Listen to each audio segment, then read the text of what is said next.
Okay, folks, welcome back.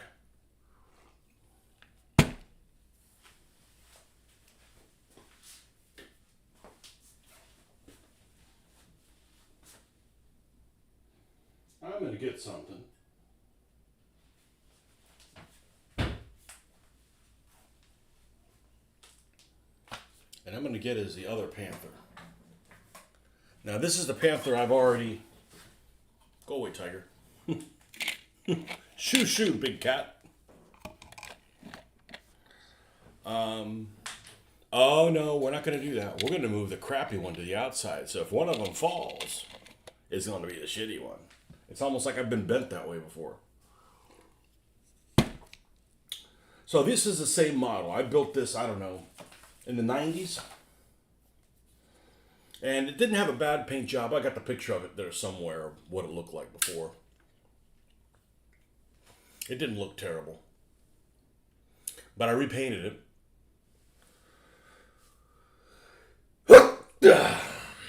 Okay, repainted it in a green pattern. It was like an ambush scheme that kind of looked okay. It would have been, presentable, but we can do better than that. So, this is the same model, except this thing didn't cost me $5. This one did. I bought this the other day for $5. This probably cost, I don't know, 10, 12, I don't know what they were in the 90s. Probably something like that. So,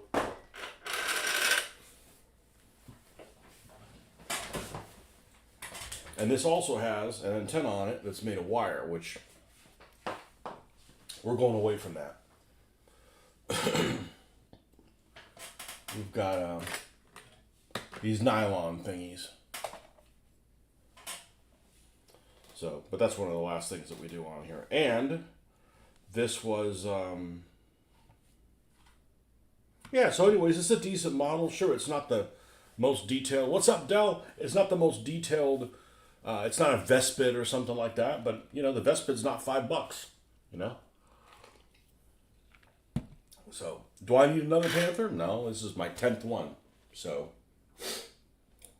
but you get stuff when it's available, when you can get it. So, all right, let's put the super readers on and let's get to work and this one's not going to look anything like this one. I may do ambush camouflage. I might do shirts, and I really don't know. What's up, Joe? Yo, Joe. A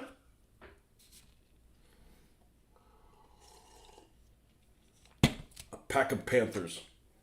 I don't know, 10 of them. Something like that. I'm just purely building this stuff and painting them because they're fun. And I went back and did the black lining on it. So that's the main thing is it was originally not painted that badly. And I got the picture around here somewhere, but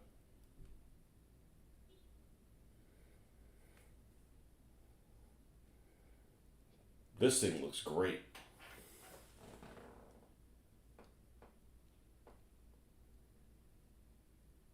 And I use I have a 1945 German paint set of, uber late German colors. That's what we used. So that's actually one of the greens from that. So anyhow, so that is where we're at right now with this guy. So let's keep on keeping on.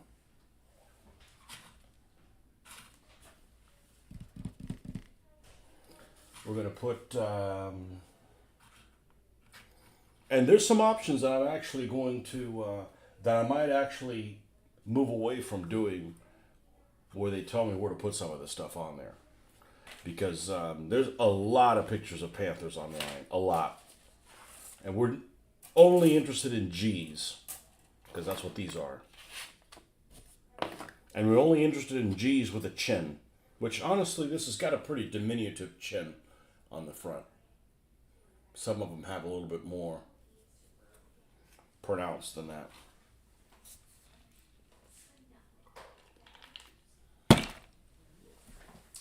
Okay. Oh, Joe, if you're still on, I gotta show you this. I gotta show you this. This has got you written all over it. I was talking about this the other day. Let me find it. Here it is. An atlas of extinct countries. And for instance,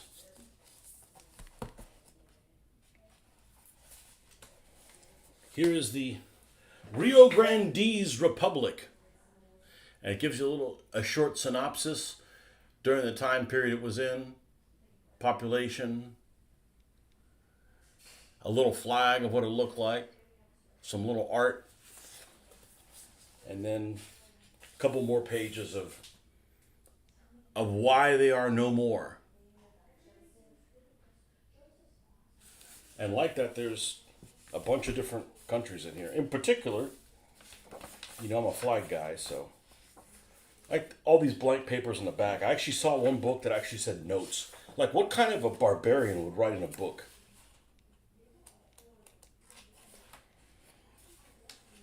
Kingdom of Corsica. Republic of Formosa. Look at this cute thing. If I built one of those armies for your, what is it, Blood and Steel game, that's what I'm building, these guys. Based on the flag only.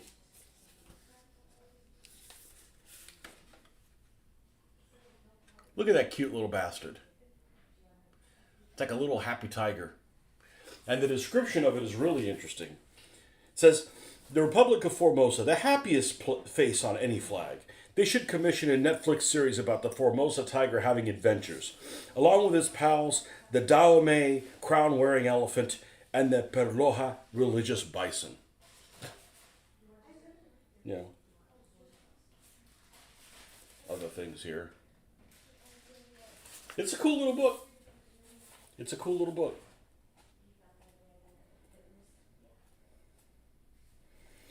Basically gives you a little bit of a history of it, why it fell apart. And there's some relatively modern stuff on here. Manchukuo, which is the puppet Japanese Manchurian kingdom.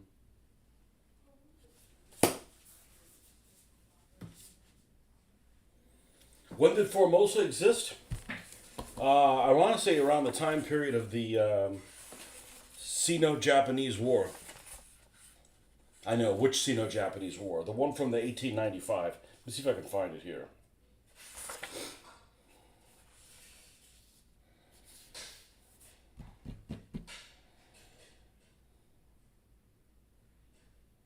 Republic of Formosa. It's under Puppets and Political Footballs. It's page 173. The Free State of Bottleneck.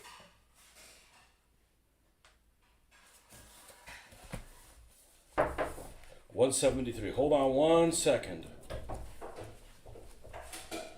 ¿Quieres pepino? Yep. Thank you. You have a good day? Yeah. Love you. Love you. Ha! May to October 1895.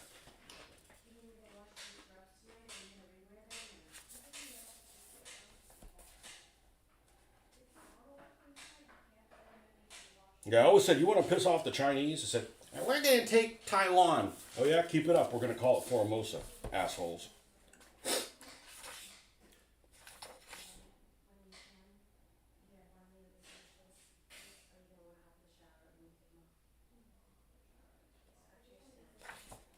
Anyways, super cool flag.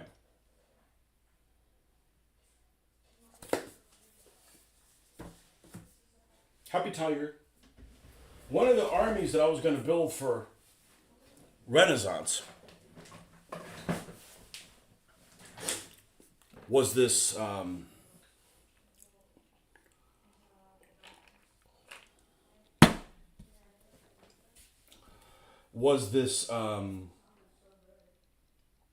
split up of the Moguls army, and it's I believe right at the beginning of book 3 for the Renaissance one.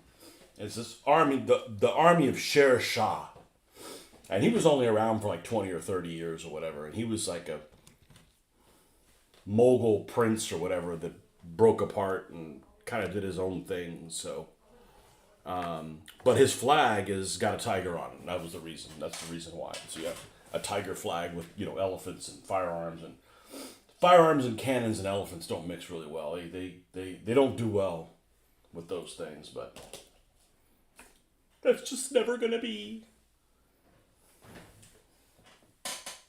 Okay. The exhaust. The exhaust on the back of this thing. We have the ubiquitous German jack that is going to go vertical.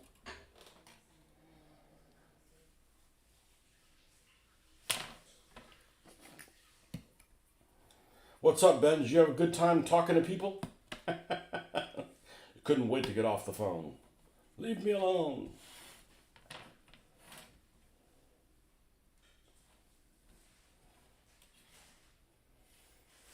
If you work at one of those call centers, do you sometimes get like calls sent to you because, man, I need somebody who speaks English? Oh, they send them to Ben.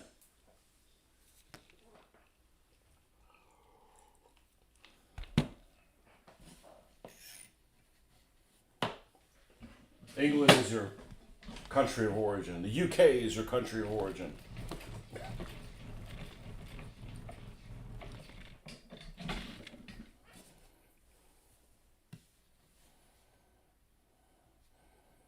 Well, I did order white decal paper. It's going to take a few days to get here. I need to watch a lot of videos on how to make my own decals. It might just end up being something I do from now on. I don't mind painting my names, but can you imagine if I made my own serial numbers for Shermans? I mean, people that are like less detail oriented,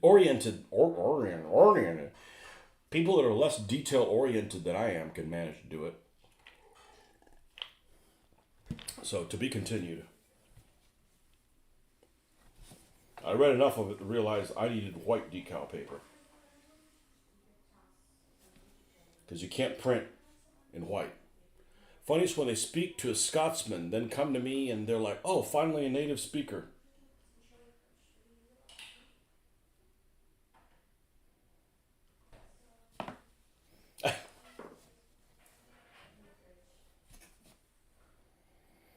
I've heard some people speak with a Scottish accent and it's not that bad. I feel like an Irish one's worse. And I've got nothing against the Irish. I'm just saying. I feel like they're just too much sing-songy, you know? Probably too much slurring.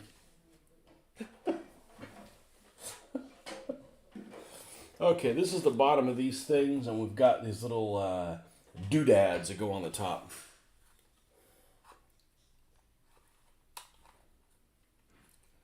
Yeah, you probably don't want to take any phone calls when you're at work, and I don't ever want to see any truck drivers. I didn't have a bad day at work, but before I even got to the office, there's some guy that just pulled in there like he owns the fucking place, and he blocked everybody. I couldn't even park the car.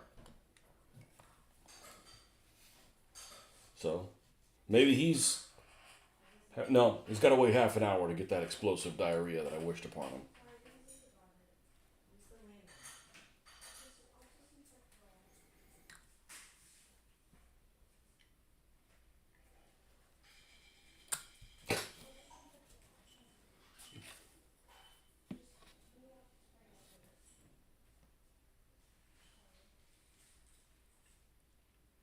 Yeah, all the unpleasant stuff that I got to do on a daily basis. I don't volunteer to do that shit when I'm not at work. The unsolvables, here we go again, bullcrap.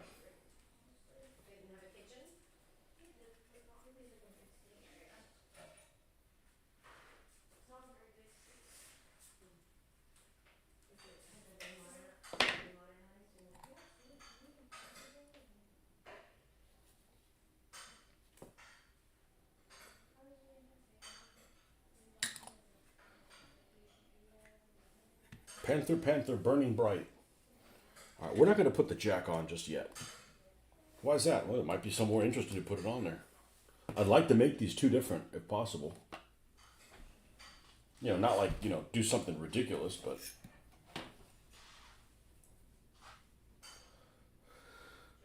Okay, 24s. That's these two little knickknacks.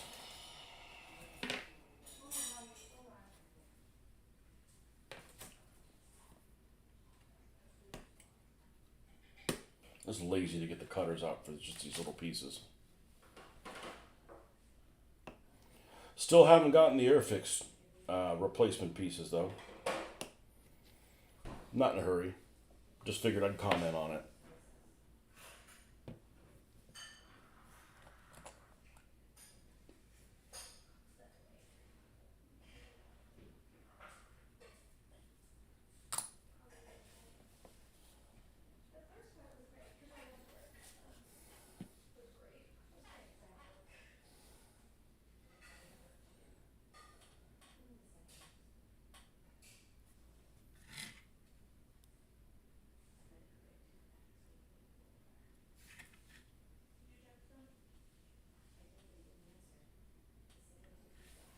Just supposed to sit here haphazardly in them. I'm not used to these model kits that don't give you a hole to put them in. They just say, it goes about over there. Mm-hmm.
MG and the headlamp. We know the headlamp, we don't really have a choice.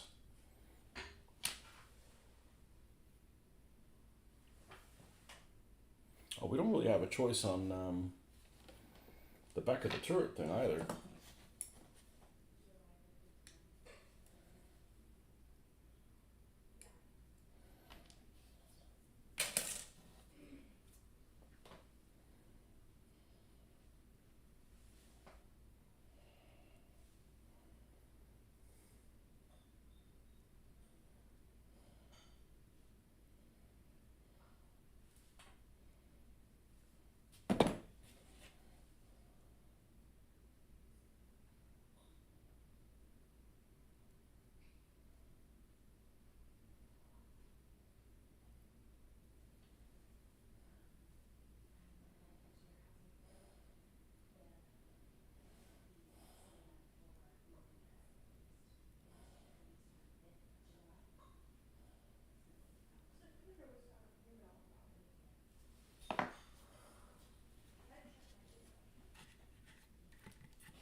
He's back. He's back.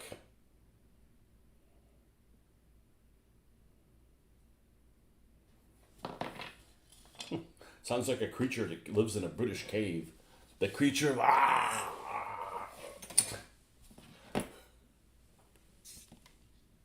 Certainly, you know what I'm talking about. Welcome back, my man.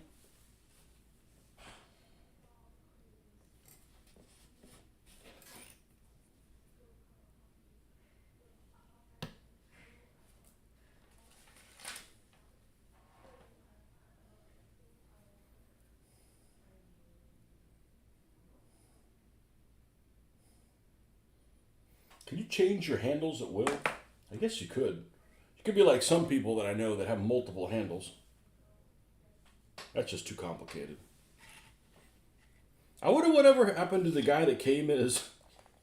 I don't know how he got away with it.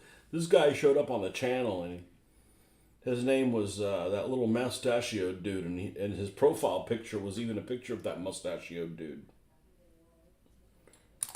Like, man, how'd you get through the censors?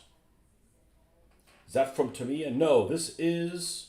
Tamiya doesn't make, sadly, they don't make 1/72nd scale armor or vehicles. They make planes.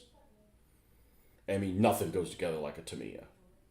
And some people could argue with me, but I'm definitely Team Tamiya. This is a Hasegawa that... I'd have to look on ScaleMates to find out how old this is. I suspect this is probably from the late 80s. But the most important thing is it was $5. That's why I got it. I already have one. I already have one completed. And it completes okay, considering this is a repaint. So, this one should look better.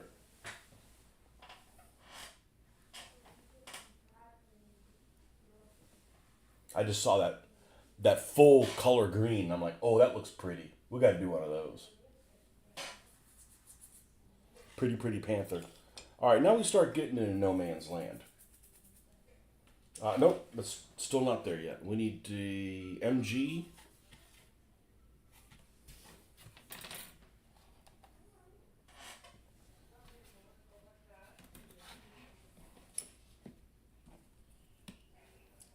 I'm all excited to look at pictures. I got lots of reference material on Panthers. $5. Yeah, I went to a show. I went to a model show, and I picked up that for $5. It retails for about 15 now. Maybe you get it for like 13 or 14 or something like that. Picked up this tiger too. Same thing. It's a Hasegawa tiger. I feel like the Panther's better than that. The Panther model's better than the tiger model, but I could be wrong.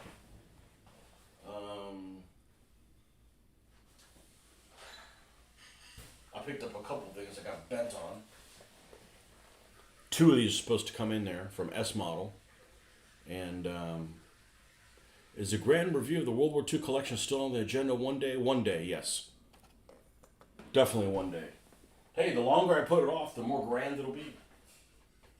You've seen it all, though. You have. Maybe not some other people. You tune in enough that everything comes out. This thing was $10. And this is an even bigger deal. Because this is a pro model Dragon. This is next. And it's got some Israeli decals in here yet. Almost like you want to get me into the 73 war. Oh, this thing's pretty.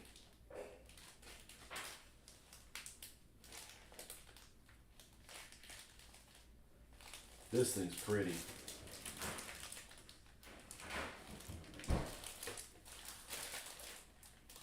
But I didn't check what was inside these boxes, so the S model should have included 2 of the armored cars and only got 1. And I paid $10 for that. That was not a good deal. That was not a bargain. You know, the S models really go for about $10. The problem is by the time they tack on the shipping, now it's, not. So having it all out with some good stuff, probably get some decent views too. I don't know. I got to do things for myself. And if I'm willing to do it for myself, then the views don't matter. But if you start doing things for other people and you don't get the response you feel like it deserves, it puts you in a bad mood. I'm still kind of not over. Our modeling group had been hounding me to, send us the link to your website and your link to your video that you do with a hand sanitizer. What do you use for that? So I put together this email, and I hate writing. I do. And this is the reason I hate writing. You don't know who pays attention to it. And it's not something I enjoy. Like, I enjoy building models. I enjoy painting models. If nobody watches me paint the model, I don't care. I'm still enjoying it. But if you're asking me to do something I don't enjoy, and then you don't watch it, then I kind of get bummed out about it. So I put this whole thing together of here's all my links, all this stuff, multiple things in this email for them to include it in the bulletin. And there's a little side group that some of the people who are on the model group are also on. That's just armor. And I sent it to both. I finally said, okay, you guys have been hounding me for a year. Let me go ahead and do it. And I did it. I didn't get a single response from it. I mean, they put it in the newsletter, but nobody's ever said, hey, there's some interesting stuff in there, or thanks for submitting that. Like, nothing. So that's the last time I submit something like that. Like, fuck them. Watch the stuff on my show. I don't hide information from you guys, but don't make it difficult for the person that's, sharing stuff. It's like when I was doing DBA, it's like, hey, come over to the show, we'll show you how to play DBA. Oh, yeah, I'll be there. And then they just, oh, I even live in the same town it's in, and they put zero effort into it. Well, I'm not going to spoon feed you and masticate the food for you, You think your favorite model kit is an F-35, F-22, Leopard 2 AEX main battle tank. Well, I'm not a fan of modern stuff, and I'm really not a fan of modern stuff in the 21st century because it's just freaking boring. I mean, that's cool that you like an F-35. I'd never build an F-35. Then they'll wonder why people use ChatGPT to write stuff. Well, I've never really used it. I could certainly use it to start things off, but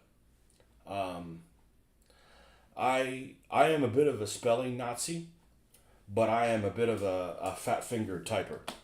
So I really get annoyed when I have to reread my own stuff again and find something where all the letters are there, but maybe they're in the wrong order. So I don't like to write things.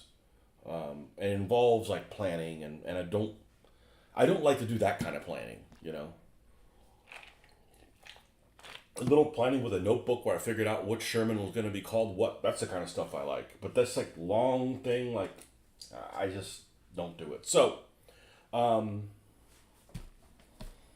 anyhow,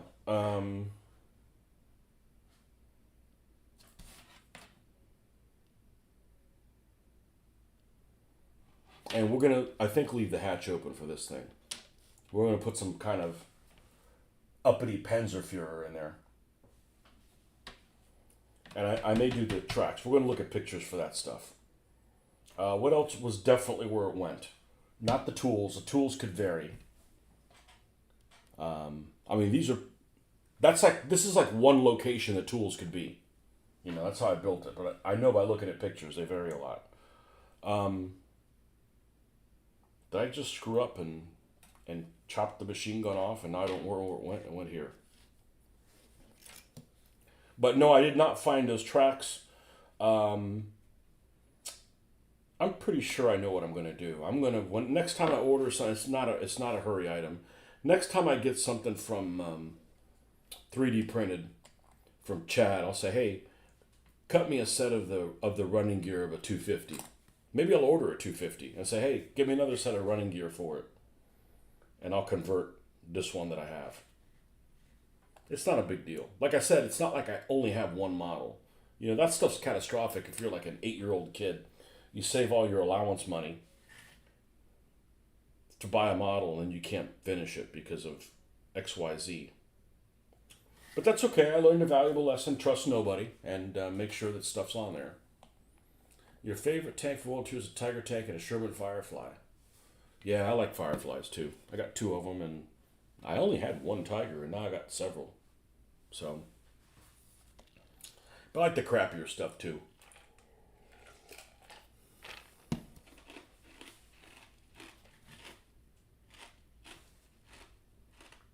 Okay. Are we missing something else? The hatch? Yeah, I could probably make the hatch open. The other hatch is closed.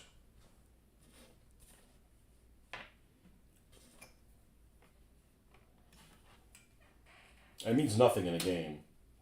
There could be a guy poking out of the turret. That doesn't mean anything. Well, I didn't know it was going to go into orbit.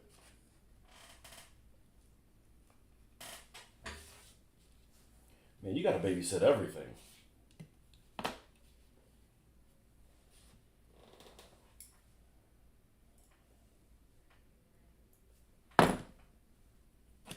And I'm going to source an MG34 for this pintle mount.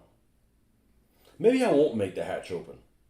Because then you got a problem with the guys in the freaking way. But it's definitely going to have an MG34 in an AAMG position.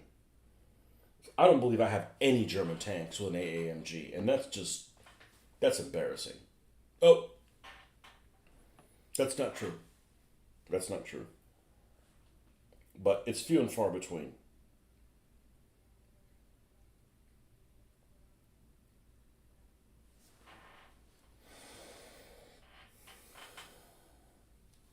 Yeah, I don't like the U.S. aircraft because they just lack color. That's all. I mean, I like a B-1 bomber. A B-1 bomber is a beautiful plane. Not the B-2, the B-1. The B-1 is a beautiful aircraft.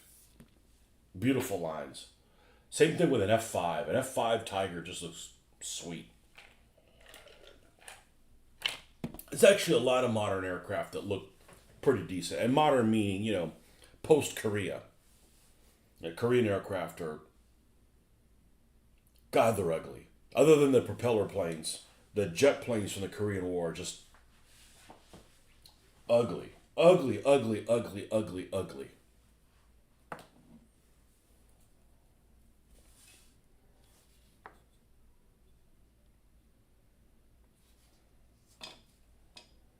Okay.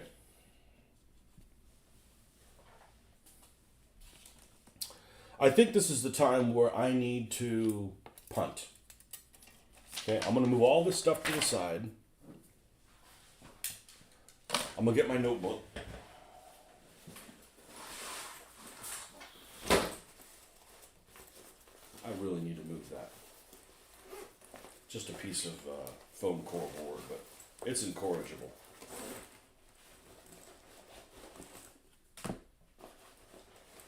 Choppers in the war are very hitting. They're all misses, my friend. There's some attractive helicopters. I think a Sea Sprite's a very good looking helicopter. What's the British one that they use? The Lynx. The Lynx is a good looking helicopter. It looks kind of like a generic helicopter, a little bit, but it looks pretty good.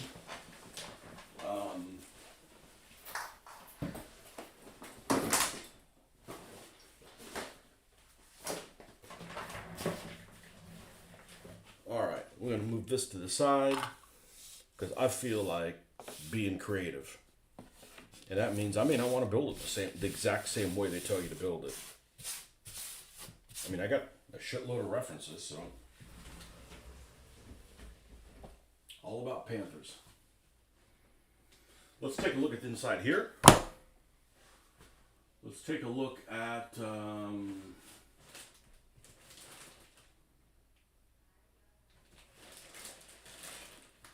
I got some new books I didn't know I had. Where is I have that one out. Where is the Osprey one? Not a whole lot of useful stuff in there.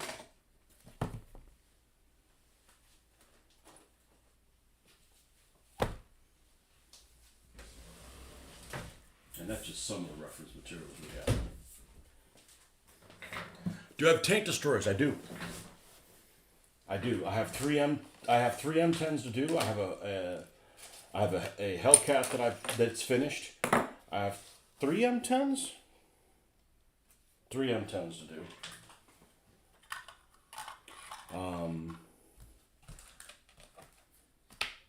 A Hellcat for the Americans. I have an Archer that for the British that is just in terrible shape. There's nothing I do. It's just a terrible model of, embarrassingly bad model of an Archer. Germans, I got all kinds of shit. I got Marder 3s, Marder 2s, Panzerjäger 1.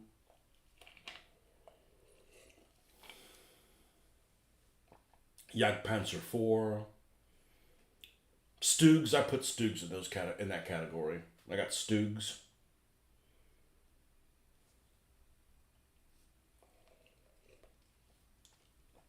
Russian. I got some SU-100s and SU-80, SU-85s, SU-76s. Don't have an SU-122.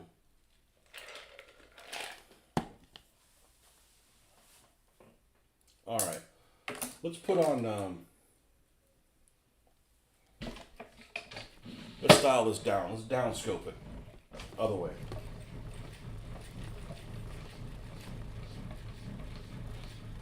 If you buy the motorized version of this, it costs like 3 times as much. And then it's got an engine you could break.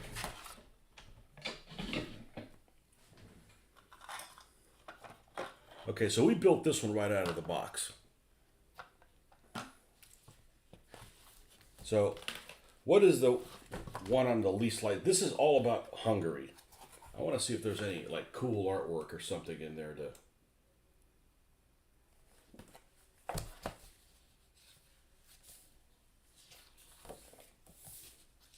These pictures are pretty grainy that are in here. And I'm not interested in anything that has Zimmerit. So this must be an early G with Zimmerit on it. Because it doesn't have a chin. And it doesn't have the thing on there. So this is definitely a G. And it also has this, the side here of the hole is straight across instead of like angled. So this is an early G. Early enough to have had Zimmerit on it. Russian aircraft. The Russian aircraft are really pretty, especially these Yak 9s.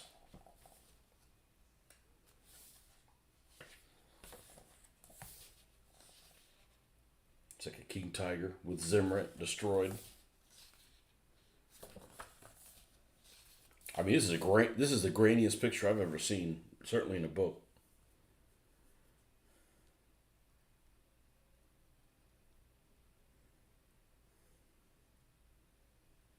If I do put Scherzen on it, I'm probably going to cut them apart so I can assemble them like all wonky.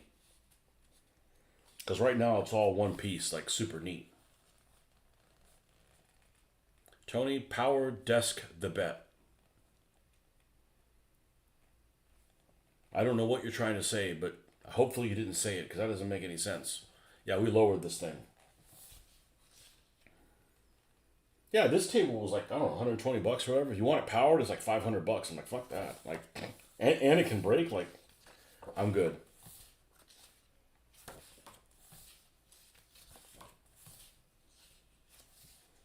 Oh, look, somebody gave the Soviets Valentines. Not me. Don't blame me. I wouldn't have given them to them.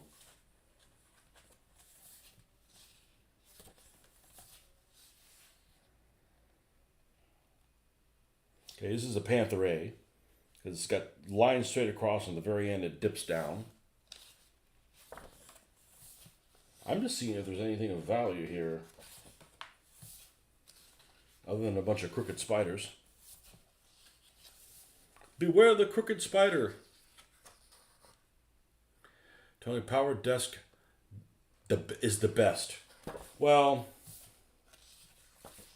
it just didn't seem like a smart move. That's all. I already have one desk. It's not powered. And it doesn't need to be. That's painting. I don't need to be painting this low. I'll mess up my back. I'll put a crick in my neck.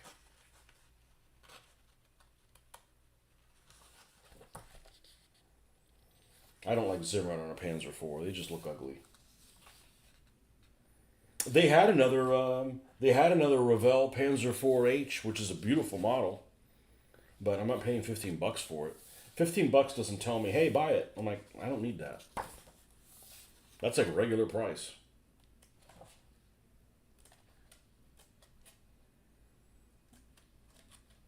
Oh, here's a G.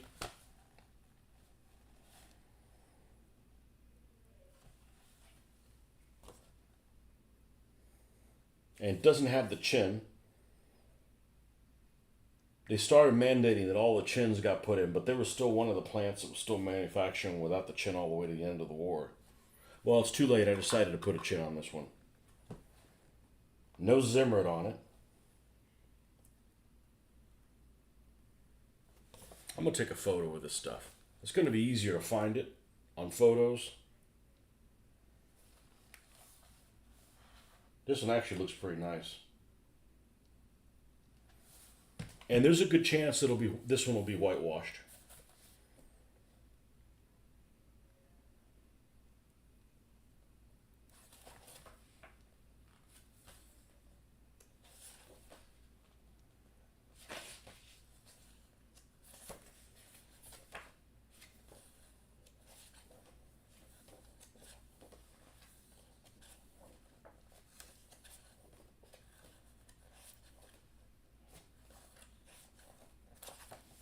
Okay.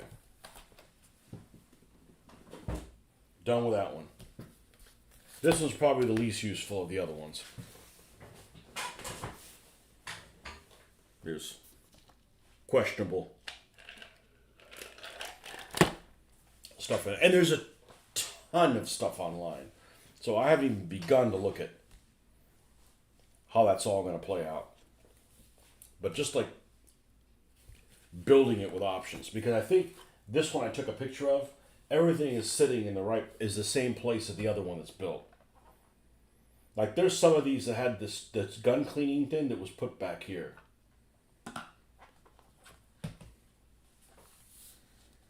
There's an A.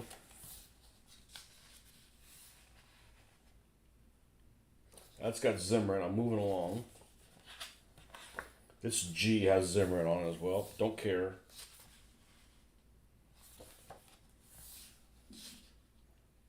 Here's a D that has Zimmer. Nope. And I'm not custom putting Zimmer on. If I want a Zimmer Panther, I'll get the Chad, the 3D printer. He's got those molds that come already with them on there. These are all A's. A's.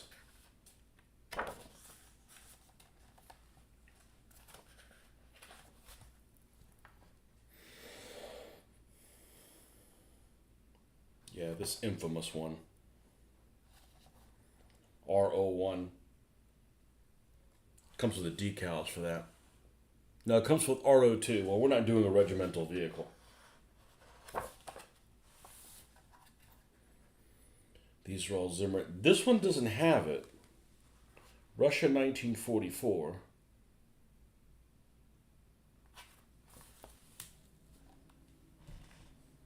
Take a picture of this. This is what? 5th Panzer. I remember, I think Viking Panzer Division had camouflage that was like straight lines, like Splinter,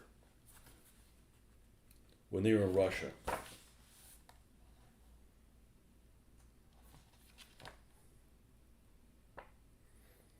All have Zimmer. That's a Kursk one. All right, there's some good shit in here. I'm starting in the back because we're interested in G's. Well, we don't care about these Panzer turrets. We've already painted our 2 of those that we have. Here's the Ersatz M10, which there's a vehicle I don't plan on ever building. They're ugly for starters. I don't think an M10 is a particularly ugly vehicle. Actually, I think they look kind of nice. But this ass clown, this Nazi ass clown right here, this Wunsche dude, they make like a bust of him and like a doll. Like, why would you want a bust of this Nazi bastard? I mean, sure, he looks like a, SS Playboy with his Italian camouflage thing, but he a bad man.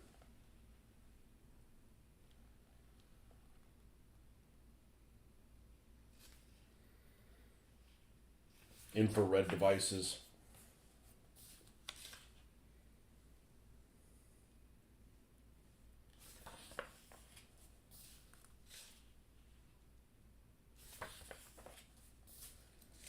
Command tanks.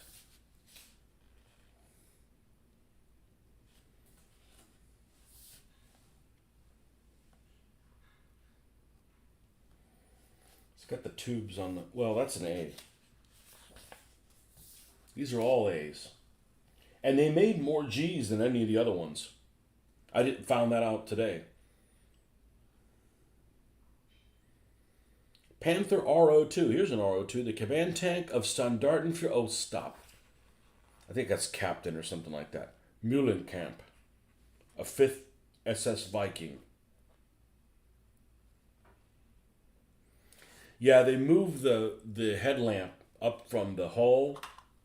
It used to be up on the hull, and they moved it to the fender on the G. It's up here on the hull like a T-34.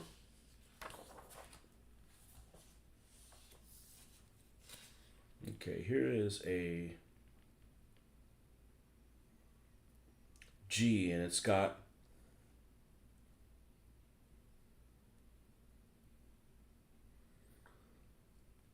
the tube on the correct side there.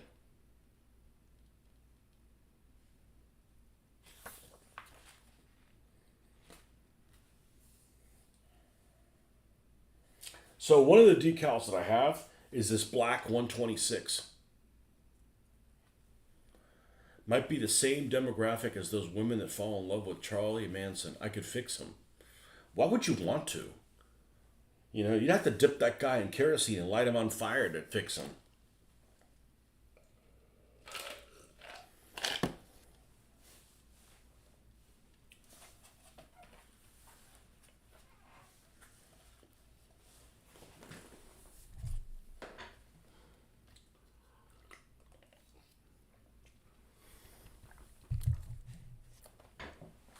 I don't like SS stuff. It just rubs me the wrong way. Like, you know, those guys they were up to no good.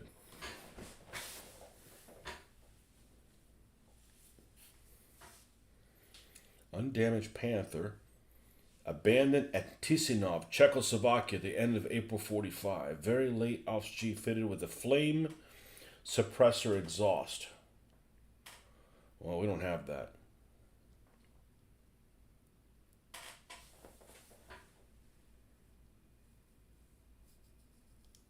A lot of extra track on the side of the turret. I don't have that option. They didn't give me any extra track.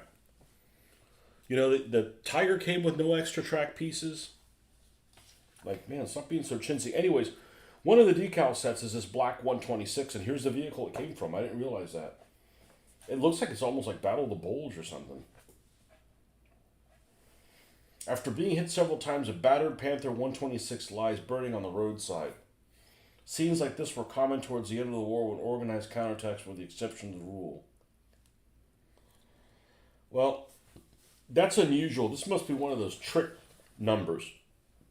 And I want to say 12th SS, or the 1st, or maybe both, used this trick where they started numbering their tanks instead of 121, they started with 126, 127, 128, 129.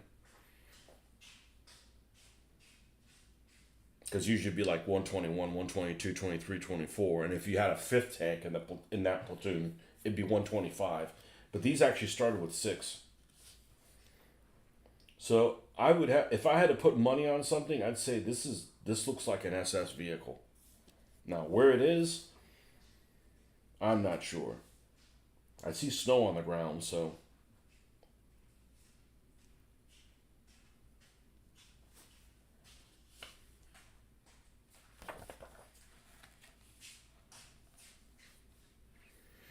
Here's a G with steel rim wheels, so that's not one of the ones that we have. Here's another G. More steel wheels. Here's a G in France, but they're going to have Zimmerit, just like this one has it.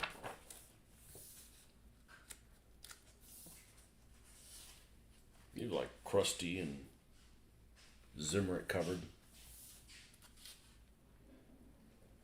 A snow one with Zimmerit.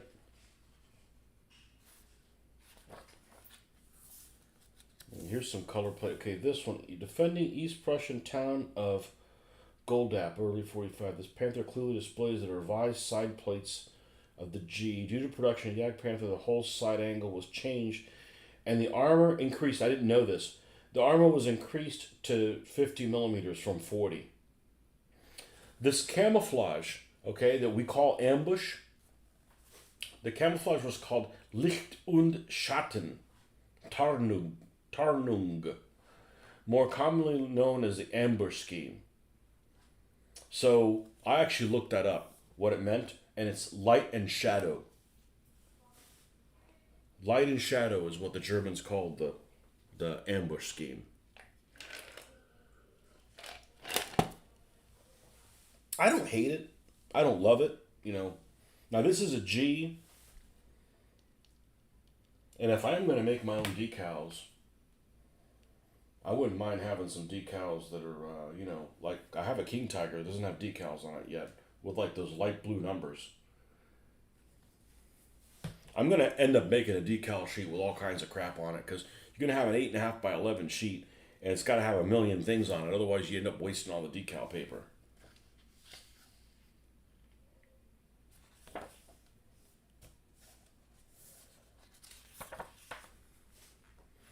This is a splinter. Doesn't tell you what it is, but it's got track on the side. Well, I don't have any extra track. So we got the tube on the side. This one doesn't have the tube on the side. This one doesn't have the tube on the side either. Interesting. I may put the gun cleaning tube longitudinally here across the back, just to be different. And then this one does.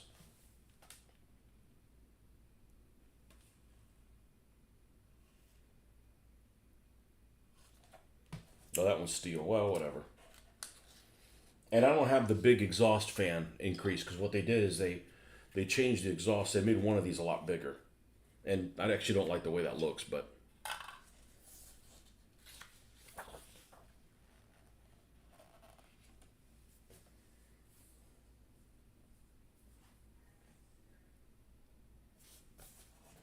that's a D, an A. Pretty soon we're going to run out of G's because we're moving towards the earlier.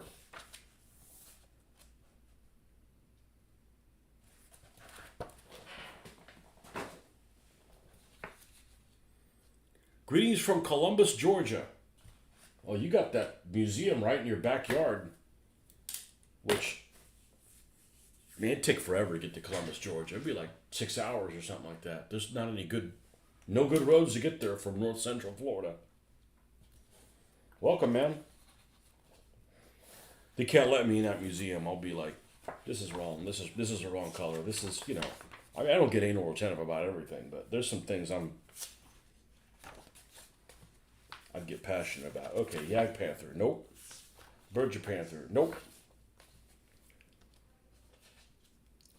Okay, here we have a G, with the track with the tube across longitudinally.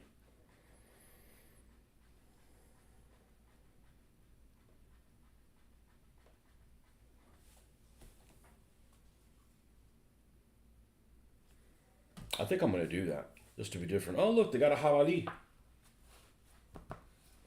Future, what pork dishes do they make in German?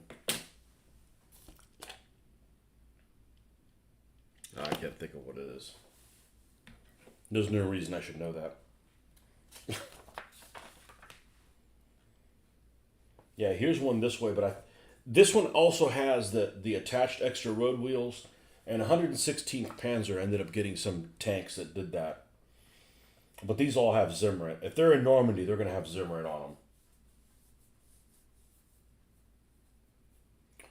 This Panther G in France features a gun cleaning rod tube in its later position across the back of the engine deck. It proved vulnerable to damage when carried on the side of the hull.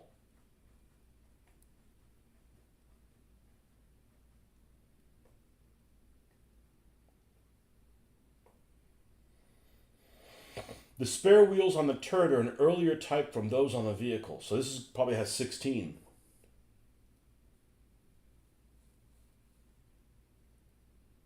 Yep, 16 bolts. So this is the original Panthers that were at Kursk had 16 bolts on the road wheels instead of 32, and they had issues with them.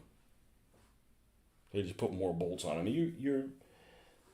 they added like 30% more weight to this tank. It was designed to be like a 30-ton tank and ended up being a 45-ton tank. You visit it often, you work on post. Well, I never got a chance to go to Aberdeen. They moved all the stuff out of there, and I don't like that you can't just show up any day. It's like only like one day a year or something like that. And I'm like, it was like in February. I'm like, yeah, I can't go on a Friday. Like I work, dude. I got to pay my taxes so they can keep those vehicles running. Yeah, this has a gun cleaning tube back here, and it has this. It has the earlier fans like these do. That's how we're going to build it. We're going to build it like this. However, it also has different exhaust. Instead of having one each, it has 3 in 1. Which I got an extra set of exhaust from the Plastic Soldier Company one. I don't know if it matches this. Jack's vertical. Okay, well, I'm putting the gun cleaning tube horizontally. That'll make it different than the other one. Yeah, this is the bigger. They have the left side fan was a lot bigger.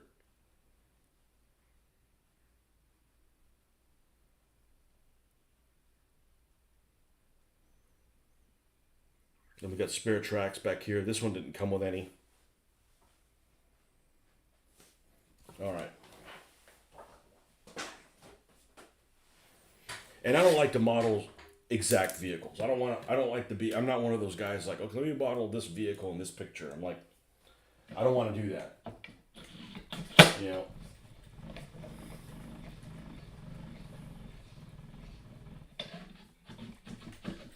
Open house weekends 4 times. It's a long drive for that. It's a long drive.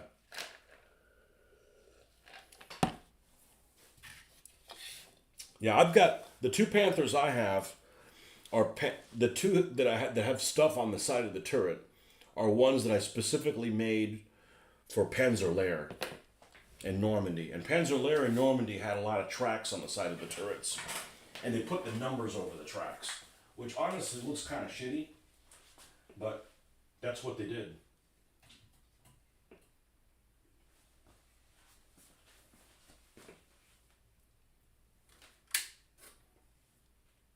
And this is these are from Plastic Soldier Company, and I just made extra copies of these with green stuff, and just added more tracks on the side of them. And these look pretty hefty.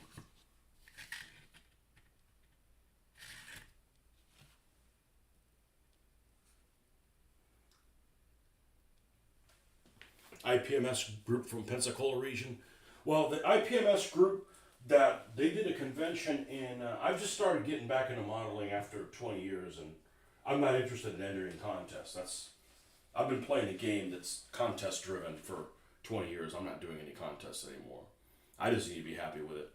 Here's the other one for Panzer Lair, and hand painted the numbers, and they're actually probably neater than the ones on the real vehicles. If you see pictures of these on real vehicles, the numbers are all painted really haphazardly. And then the one from Britannia, I did the same thing. So all 3 of these are. Oh geez, we got a jam session in here.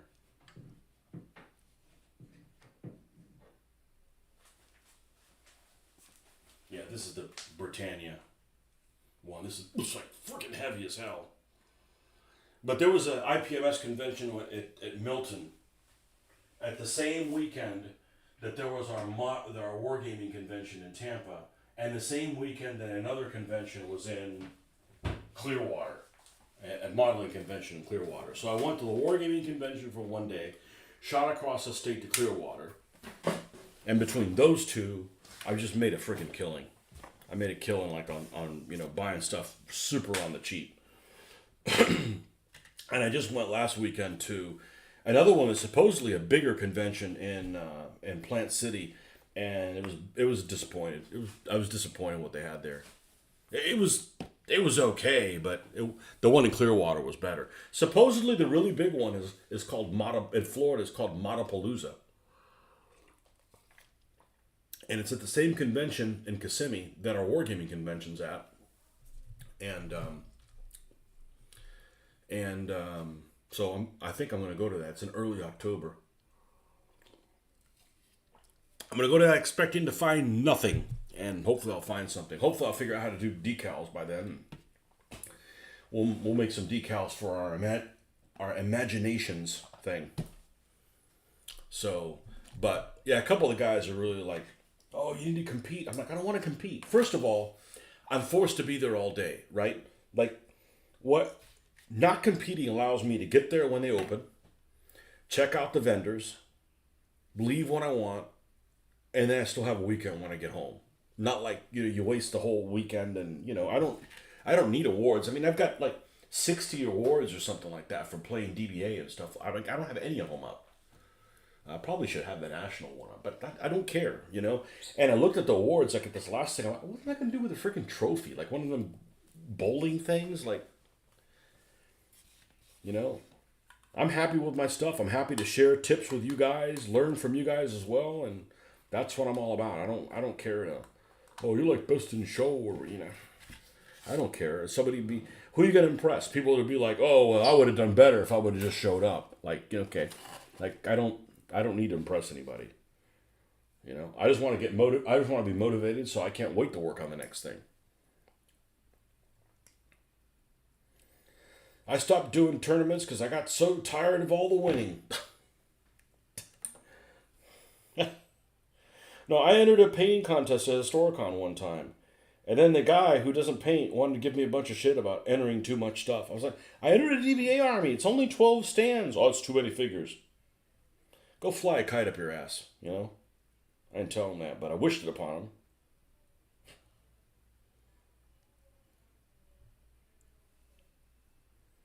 I don't have a need to be judged. Just like I don't need to judge other people. Like, are you happy with your results? Yes. Okay, well that's good enough. Okay, it looks like this one goes up like this. So we will put this vertically. But I'm getting a real kick out of modifying some of this stuff. Not for the sake of doing it, but just for, the experience. I don't have a lot of experience doing that. Not in plastic. And it's a lot of fun. And you can decide how much you feel like modifying it. You can not modify it at all. That's fine.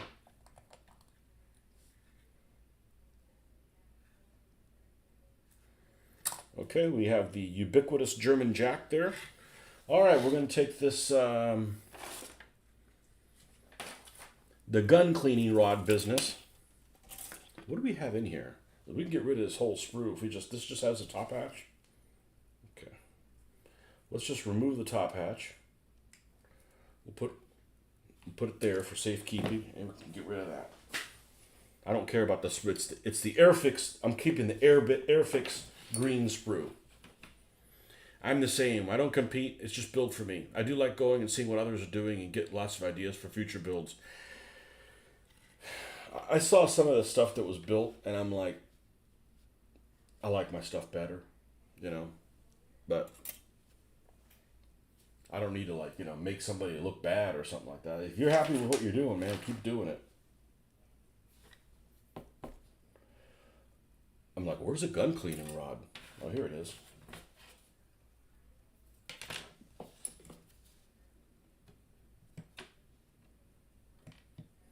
I like seeing what I could get for like under $5. I don't want to buy total crap, but and sometimes I went to the war game show and this guy was selling all these Airfix kits for $2 a piece. I'm like, and these things are going to look grand whenever I get around to painting. It's just too damn hot in the garage. It's too hot in the garage to spray. I don't want to bad enough. It's probably, I don't know, 88, something like that. Considering it's like 100 outside, it's not that bad, but I don't like going out there and just doing one thing and knock out a whole bunch of vehicles.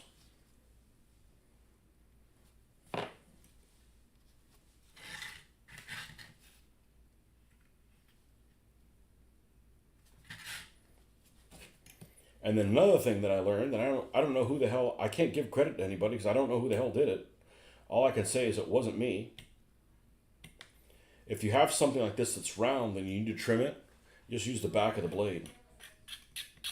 I'm like, that's freaking brilliant. And you pick up some things along the way that are really, interesting that I never wouldn't have come up with that on my own.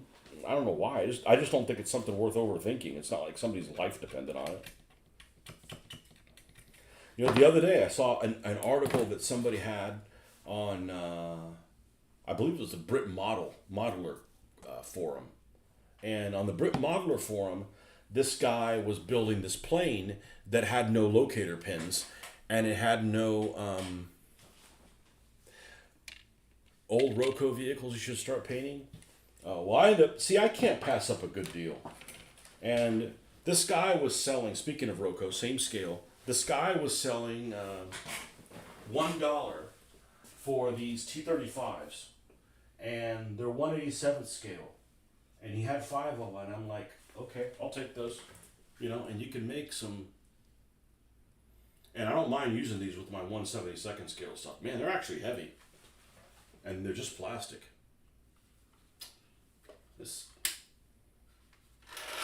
These lights just reflect everything back and make it look like it's not what it looks like. But anyways, they got panel washing and rusty and all that stuff. But I mean, I certainly got $1 worth out of entertainment out of these things. So those are Rocos. What else do I have here that's a Roco? I had this old half track. This is one of the first things I painted actually. When I got back into this. This is 1/87th. It's a decent little objective for, partisans or somebody blowing something up. Needs to be black lined. That was before I started doing the black lining 2 years ago. I don't mind going back and retrofitting something and making it look better. That's fun to do. Black line, panel wash, yeah, that. It's just a carryover from my 15mm figures. I'd buy things cheap and be like, them figures are no good. I said, lots of stuff you think is no good is good. If you just put some TLC, you respect it, Just give it some care. This is a die-cast model from, I was going to say Dinky. It's not Dinky, it's, I guess it's Matchbox. I repainted this thing. I like these cheap things because you're like, what do I got to lose? A couple bucks. So I'm really enjoying this. I'm really enjoying it. Now, if I really want something, I really wanted to get that Dragon LCM with the Sherman on it, but it was $45 fucking dollars. Like, that's just not calling me to buy it. It's just not calling me to buy it. Because I'd rather have, 10 things at $4 than one at $40, But anyways, this guy on Brit Modeler was putting together his fuselage of this plane, had no locator pins, and had no, didn't have anything in there to keep it from sliding. Again, this is something that never would have occurred to me. So he had say this was like the fuselage. He actually built a piece of plastic so it would and welded it on there with the weld cement. So when you put the other one, it had something to fall back on. I'm like, that's like freaking brilliant. Next time I come up with a plane like that, I'm doing it. So anyhow, it's a great hobby. It's a cheap hobby. I actually, with the exception of a few planes, I've built everything that I got in April. It's either built or finished or just at least built. So I'm enjoying the little bit of money that I spent on it. And I get to entertain you guys. I get to be entertained. This is stress relief from work. You don't get a hangover from building these things. Unless you're sniffing the glue, I guess. Not all Roco things are built the same. This is something I got for free. They didn't just give me this. They gave me a bunch of other stuff for free. And I don't know if I have a use for this thing, but I may. But this other tiger is the same Hasagawa tiger, and it needs some TLC and a repaint. And I told him I was gonna take a before and after, and you got nothing to lose. Try a paint scheme that you're not sure about. I have one guy that was at that show in Plant City was selling a bunch of models that were already built. $10 for a built model, like a A20 Havoc or maybe a B25 or you had all kinds of different stuff. I'm only interested in 1/72 scale only. I don't do other scales, and well, we do the Roco stuff. But it's to use with the 1/72 scale stuff, and I thought I could buy one of those things that just like weather it, and just try it, and where's my Messerschmitt? I guess I need to finish that. It's damn near finished. But the first plane I did, I actually made a wreck out of it. I made it wreckish for an objective. And this is an old Airfix model that it's got raised panel lines when it should be sunken. It doesn't matter, It's not super wrecked. In other words, this just can't fly, without some basic maintenance. But this is like, an objective. Go there and get some guy took photos, or maybe you got to rescue some pilot or some hot dog pilot or something like that.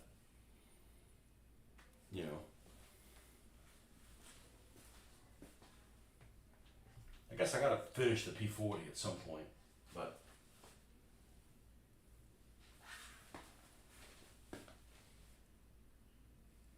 pretty drab, literally. But not weathered yet. No, having fun with this. Having fun with this hobby. Do this or waste your time doing something else.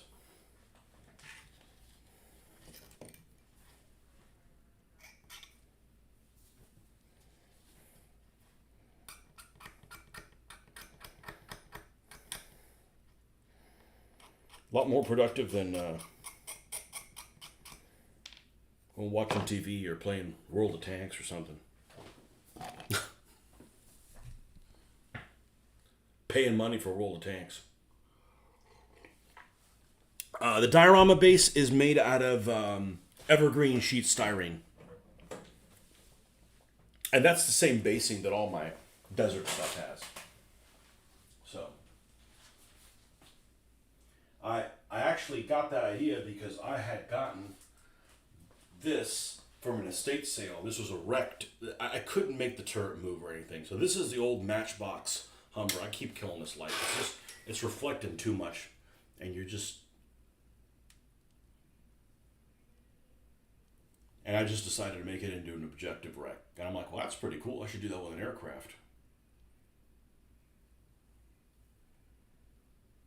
But this is the same basing scheme, and one of my favorite things I've ever did was recently. See if you recognize these guys.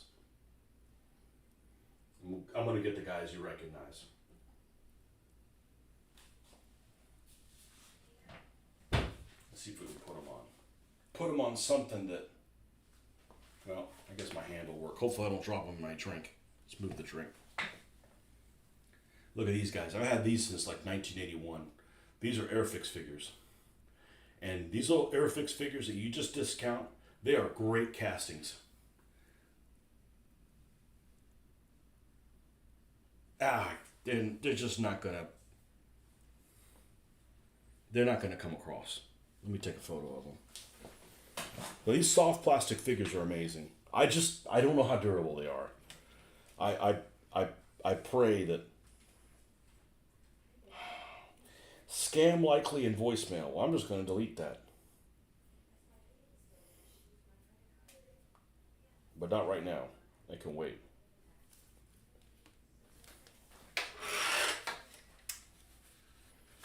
I am not a great photographer. Disclaimer.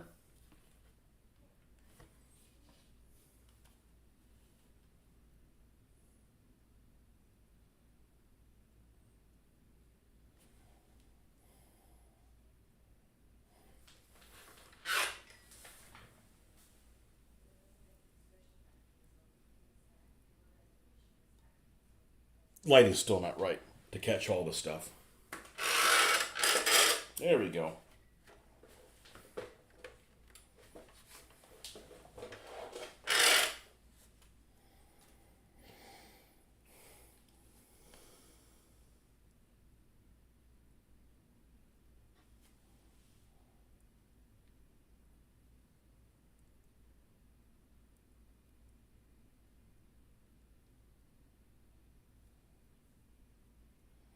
When I paid these guys, I was just aghast how well what good features they have. Now, they're a pain in the butt to clean, because you can't just scrape off the flash. You have to slice it off, but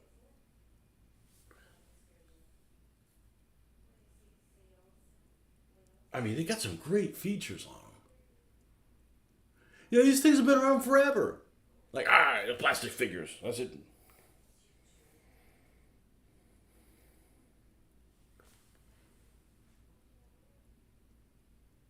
I did these guys, and I'm like motivated. I'm like, let's do more. And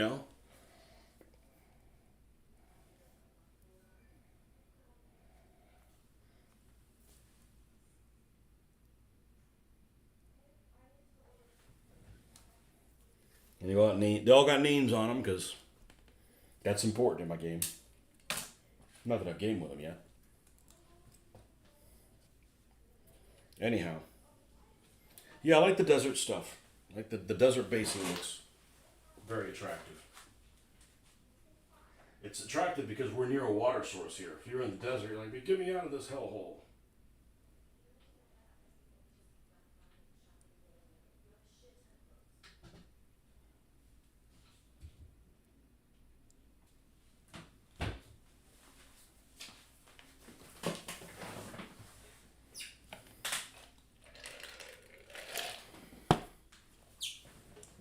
What the hell happened here?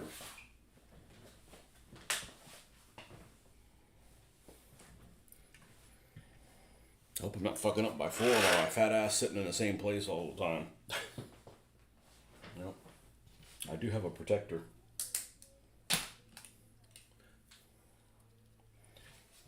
Okay. This is going to be face down.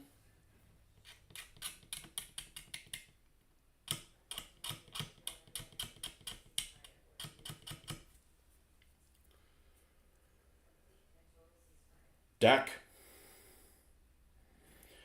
I just did my first one ever. And they turned out so freaking well. I was floored.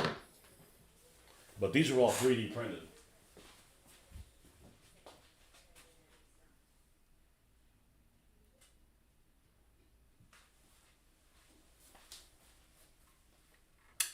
Everybody has a Dak look they want to get. And I wanted mine to look like they could have been gray and then got weathered. Or they got sprayed and the spray kind of came off and you can still see that it's gray underneath. So I don't like when they're like, right out of a showroom yellow. And these are 3D printed. And just outstanding models. Outstanding models.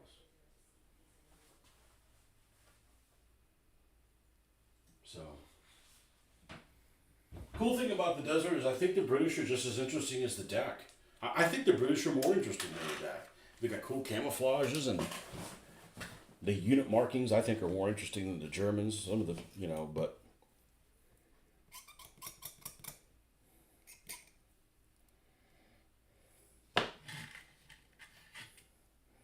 Dak attack. All right, where do we have let's look at the top view since they decided to give me a top view of that.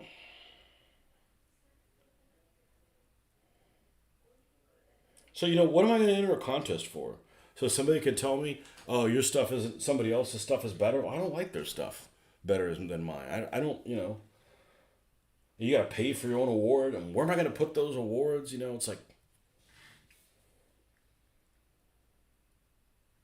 yeah, we got to, well, you're new here, so we'll give you a quick tour. And maybe you'll subscribe. Yeah, this is my completed stuff. And I've only done this for like 3 years. And this is, I've only done the tanks for 3 years. And I got, I don't know, about 200 vehicles, something like that. I wish this thing would stay open. Bastard. So, yep, we're basically out of space. If I put everything if I finish completing everything that's on there, I don't have anywhere to put them. I gotta put them somewhere else. We're not gonna put them out somewhere where they get dust and stuff, so, you know. I got Americans, 3 rows of Soviets, British, some Northwest Europe British, gray Germans, yellow Germans, 8th Army, Africa Corps, more gray Germans that don't fit. Gotta do something, might as well be this. All 1/72nd scale. If I had to do it again, I'd probably still do 1/72nd. It's just a good balance. And it's really cool when you get to take figures that you played with as a kid to actually do something with them.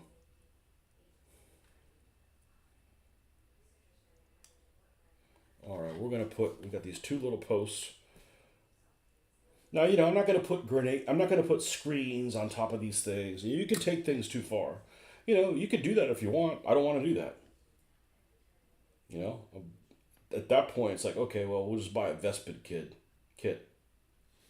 But Vespid and stuff like that, they only make they got this German fetish, or it's German this and German that and German the other thing. I'm like, all right, who are they going to fight? Oh, well, we don't make that stuff.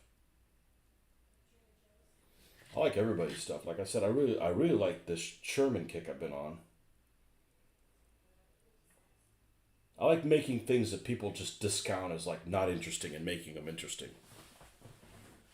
Anybody can make a Panther look interesting. They're interesting. They look cool. It's a very attractive vehicle.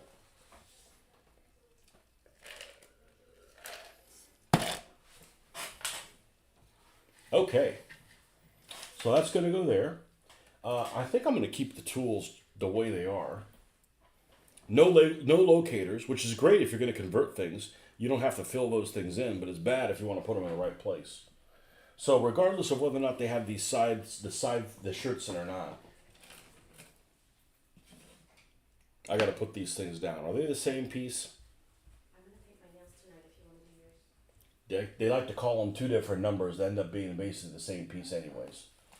So we got 27 on this side. Let's just go ahead and just go with the flow and put the correct piece on there.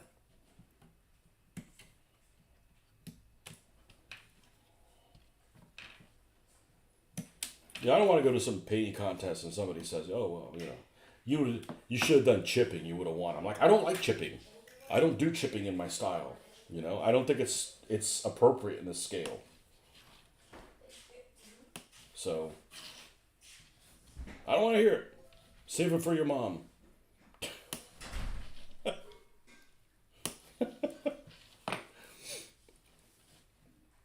All right, now.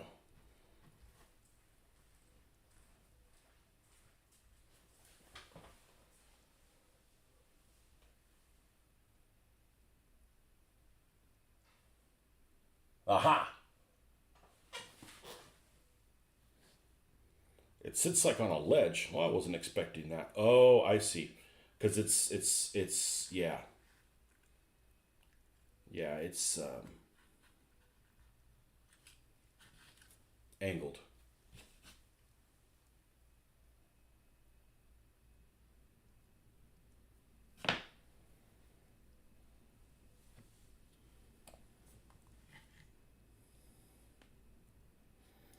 But it's interesting because I'll go on war game with people, and I'm like the only war gamer that builds models.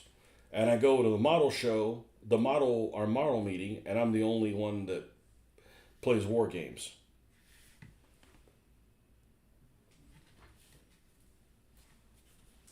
So it's like I'm kind of my own. I'm my own person, which is just fine.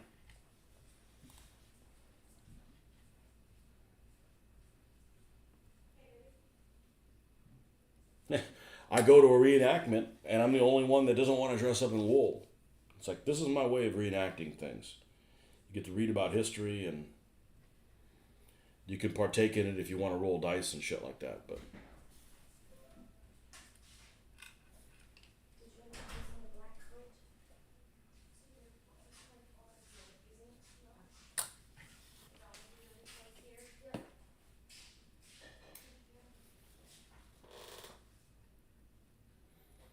I like tweezer work.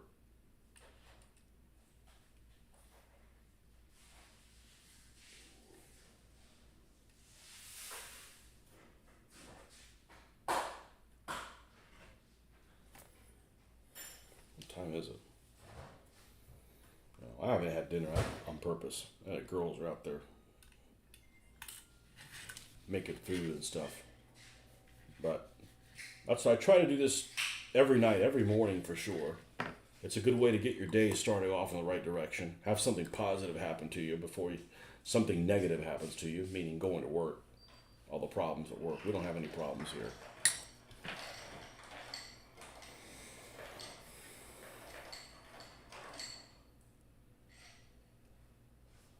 There we go.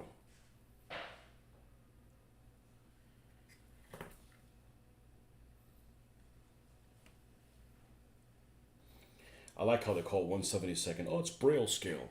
No, it's not. That's 3 mm. Not even GHQ Micro Armor is Braille scale.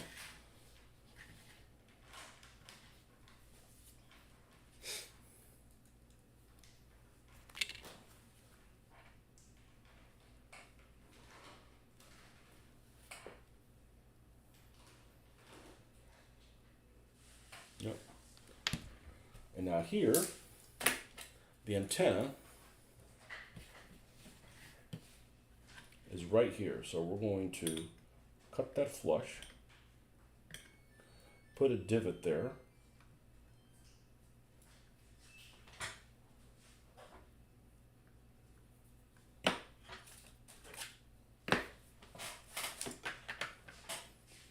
What is this? Where's this thing I'm really enjoying using? Oh, that one's way too big. That's too much enjoyment.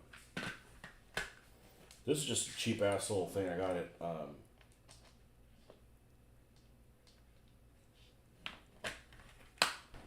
Hobby Freight, Harbor Freight, and it's great for this. I mean, it's satisfying to drill into plastic.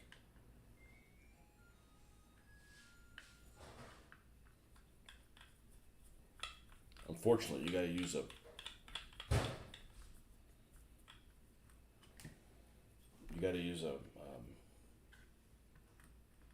like freaking workout with this thing.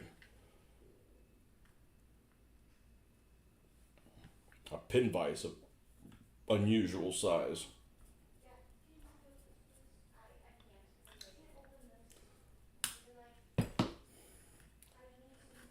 Oh, did this thing just snap and got stuck in there? I told you it was a piece of shit. Wow. Yeah, you said it. Wow. You piece of crap. Adversity is my middle name. So now we have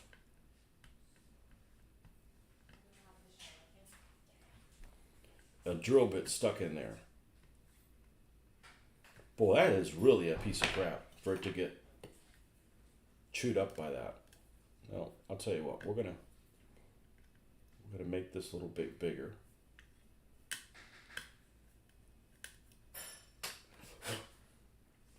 And I've stopped buying the wire. I went to, and I'll show you guys what it is when I get it, because we actually took free samples. We found a brush that was shedding, and I brought it home because I wanted to make sure it was the right thickness, and it is. And this is what the bristles come in. It's a Libman. It's a Libman like, and this is all nylon, and it's already black. So this is what's going to replace my wire, which is extremely expensive for what it is. That size. And this thing is still stuck in here.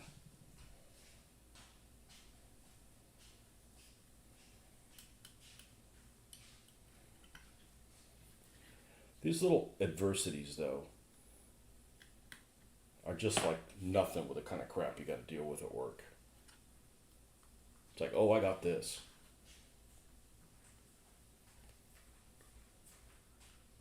You heard that? Looked at your kitchen.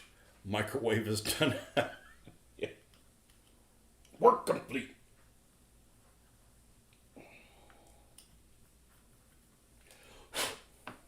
Now, look, it fell out. There it is. If you give up, the bastard wins. This should fit right in there. And we'll super glue that in and then cut it to size afterwards. Then it's flexible.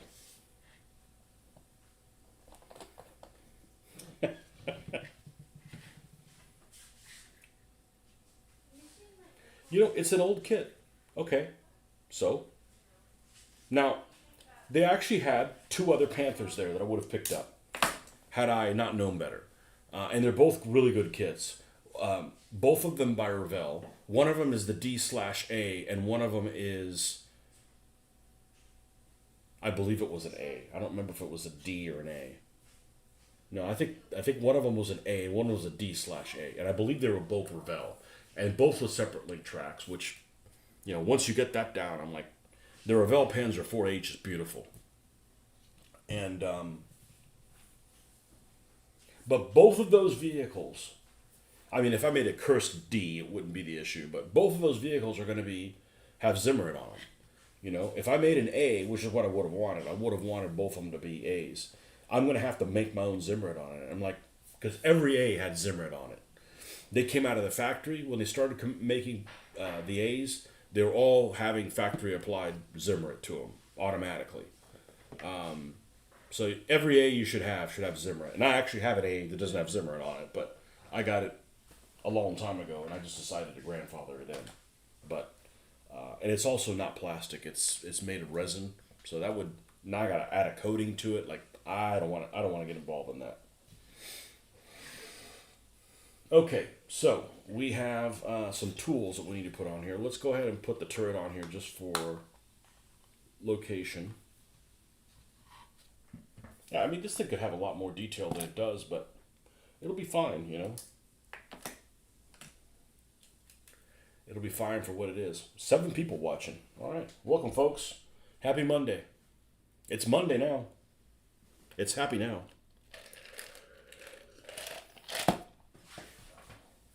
I'm hoping there's some sprue goo to use on this. I got excited about using sprue goo. I'm new to that. It's wonderful. Okay.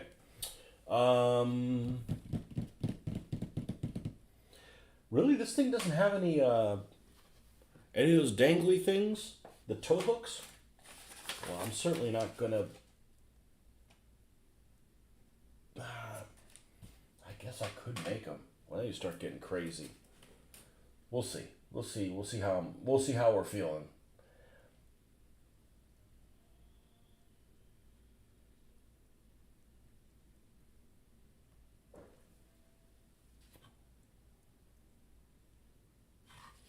Okay, the Schertzen. If we put Schertzen on this thing, I know this is thicker than it should be. Again, another thing I don't worry about. I did this with the Panzer IV, and that is actually breaking it into different pieces and eliminating some of them.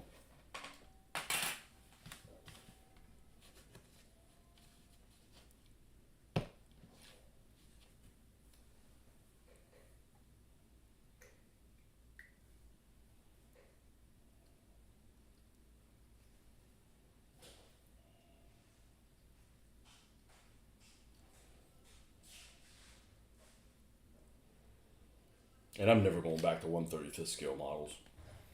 I mean, shit, I had like 40 of them and had like 8 finished. Maybe not even 8. You just run into too much analysis paralysis with them. Still trying to figure it out. Yeah, just, you know, like when you go to the range, when you go to the gun range, just do better than the last time you did. You know, you don't have anybody to compete against other than yourself. You know, did you do a good job? Do you think you did a good job? You know? Yeah, so these are all one piece. And there's a raised panel line when it should be.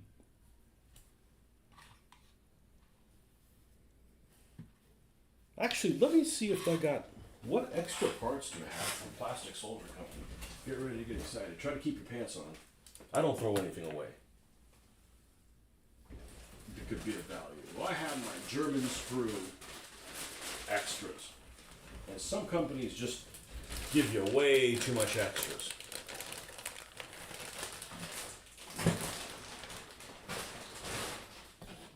Let's see what Panther parts we got in here. See, I love this. What I'm doing right now is a lot of fun. I don't have an agenda. You know, we don't have to get this done by any particular time. That's Panzer 3 from Plastic Soldier Company. More Panzer 3s. Armored car extra pieces. Like you think, oh, you didn't build it? Oh, I built everything. They just give you options for all kinds of stuff. Now, I'm not gonna throw that stuff away. Martyr parts. Martyr.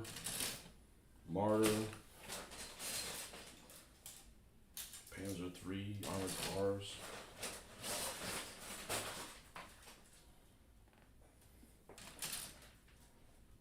And 10A. It's probably going to be towards the bottom because what's left over on those aren't any big sprues.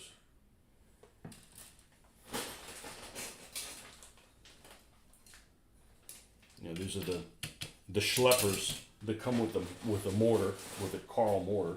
I didn't even build that kit. Somebody gave me, like, I'll take that. I took that like 30 years ago.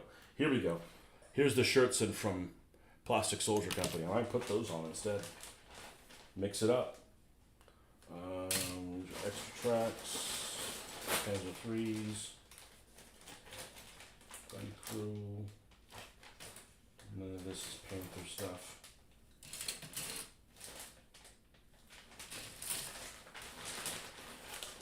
Because if I found more of those, those $5 things, if they had 8 of them, I'd pick up all 8 of them. That's the stuff that captivates me. You know, like we could do a lot of fun with very little money. Try some challenging stuff, and then not feel bad about it at the end of the day.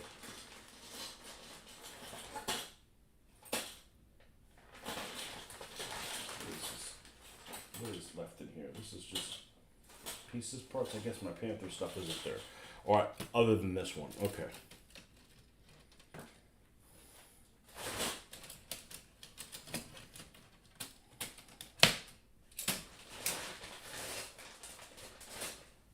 Hold on one second.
Okay, so let's put this stuff back. Yeah, I've thought about, let's cut all the stuff on the sprue and put it in bags so the martyr stuff it would take less space, but man, it took a long time just sorting all my sprues by nationality. Like, it took a long time. I'm like, well, you guys know how long it took because I videoed it. Because I don't want to do this shit alone. It's friggin' boring. This was for one of the other pieces of the Panther. Okay. So this is Panther stuff. Alright. Put this back. I need to have a better sorting system than that, but I don't have one right now. Okay.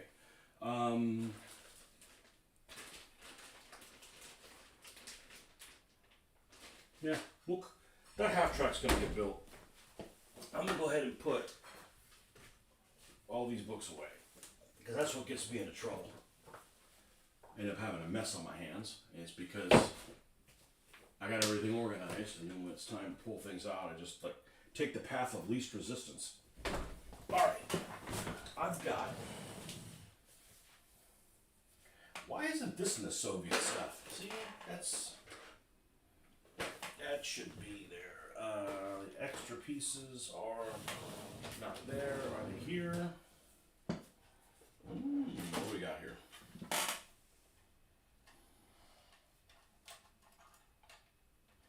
This is half track stuff.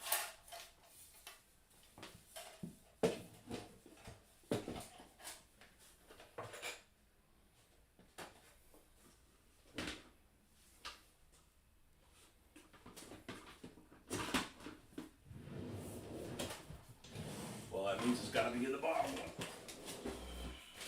Yep.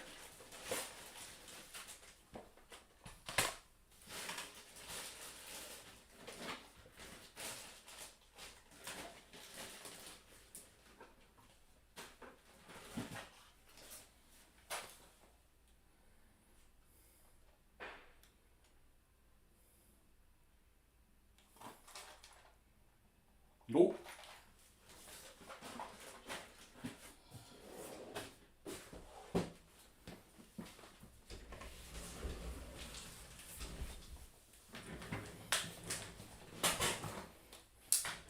This whole switching glass is a pain in the ass, but it could be better. I could be blind. Okay, this is Panther track.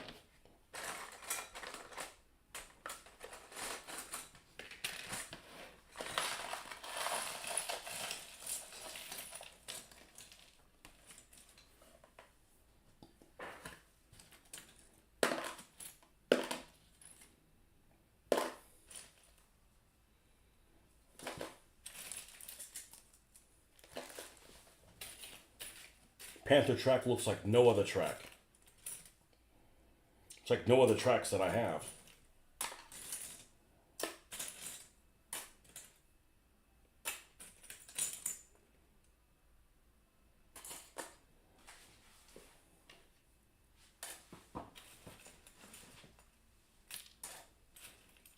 I dumped all this on my. Here's another exhaust for the Panther. Not that I already picked one. I'm fine with that choice. I just saw if there was a. That's the early exhaust, anyways. I wouldn't want to use that one.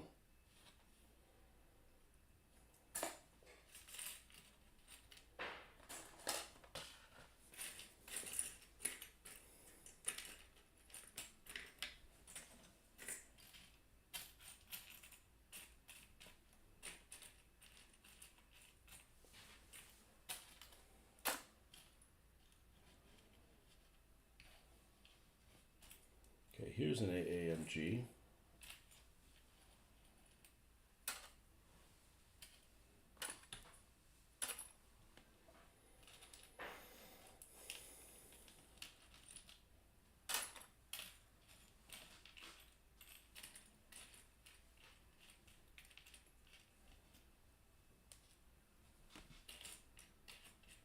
And there's so many mismolded looking German machine guns too. Like, we don't want any of those.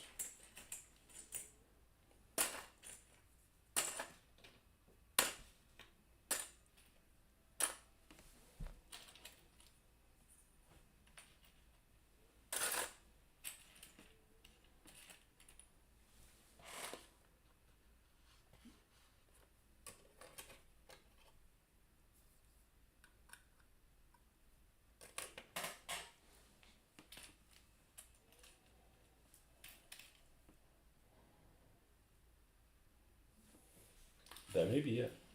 And I made castings of those, so I don't. I certainly don't want to use originals. Here's another AAMG.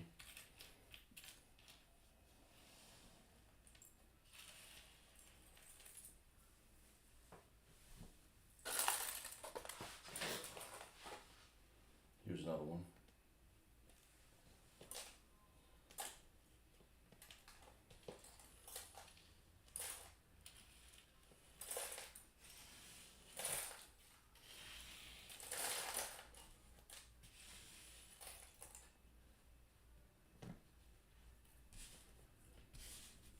One of these days I'll end up finally put that thing together. Okay.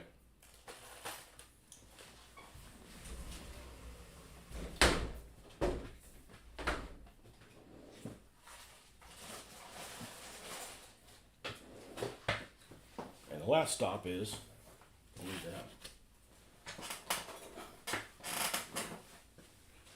The land of the molds.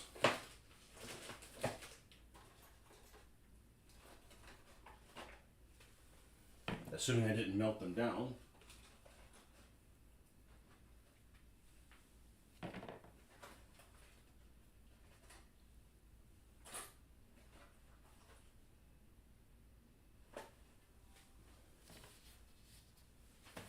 Let's see. This is the side port.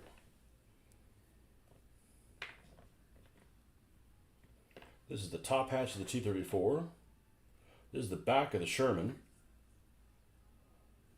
road wheels. Top hatch of the T-34. Looks like we're going to have to make some Panther tracks. Okay, no big deal. What do we want to remove? Because this is stuff is totally reusable. We'll keep that. I know I have the originals for the track. Keep it down over there.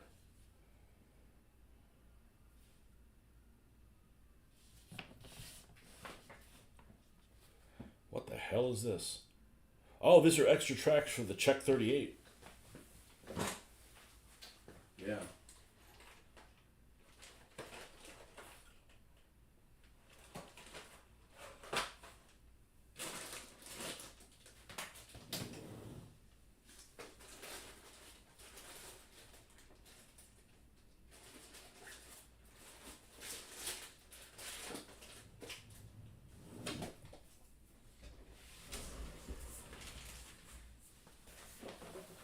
They didn't give you any track on here, did they? They gave you no spare track. All right.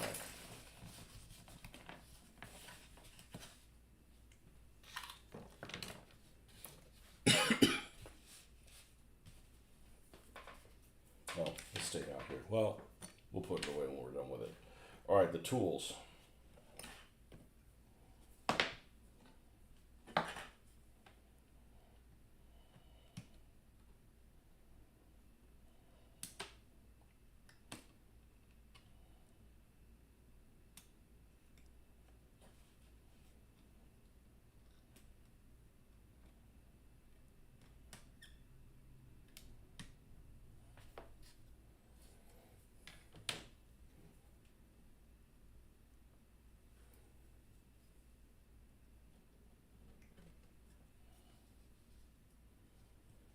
And then we get rid of this piece of screw.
All right, so we know that one of these goes here towards the front. And then the other one goes in the same position on the opposite side.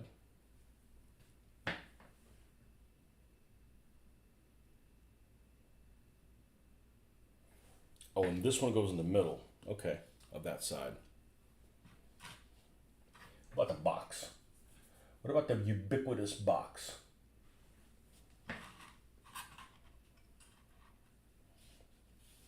Let's look at some.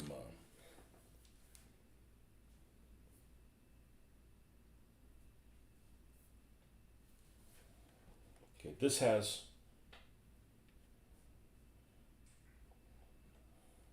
I hate when that happens. Okay, just rotate this thing. Come on, rotate it. Where's the rotate button? No, it's not that one. There it is. It's in here. No wonder I can't see it. Okay.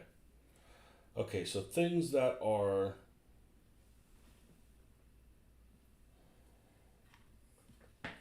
make sure that they coexist with the instructions. In other words, the instructions are correct as well.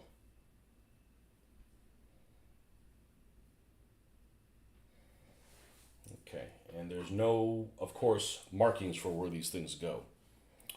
So this one, the one that has a fire extinguisher, it's going to sit about here.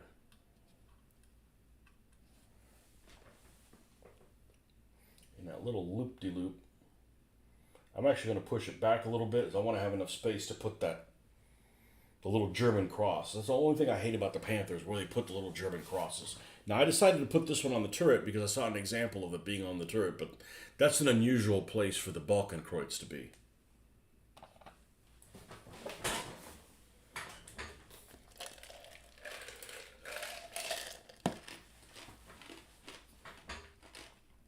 That's going to go there.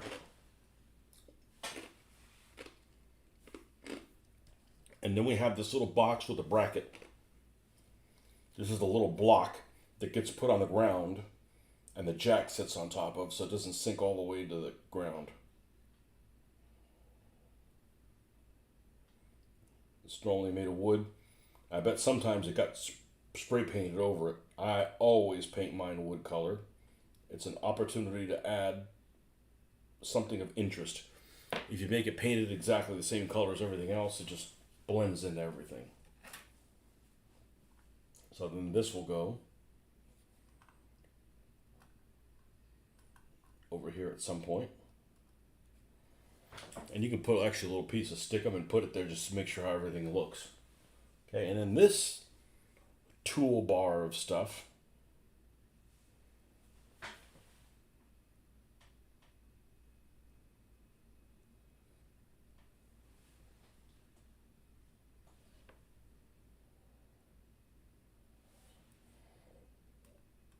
is going to go like that.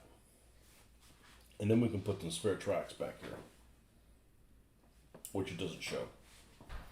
And then on the other side, all we have is this thingy, because we've moved the gun cleaning tube to the other side. All right, now let's look at the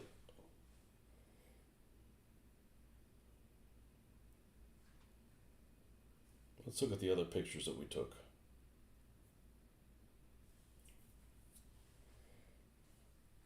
Okay, is this the side that has the shovel on it? It is.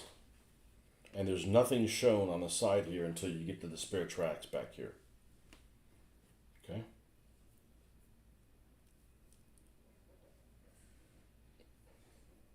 Likewise, there's nothing here until you get to the spare tracks. They did put an extra wheel back here.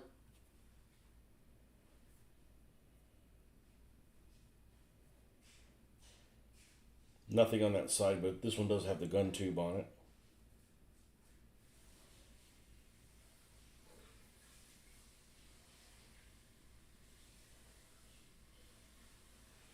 Like putting this cable that's all like looped around this the box.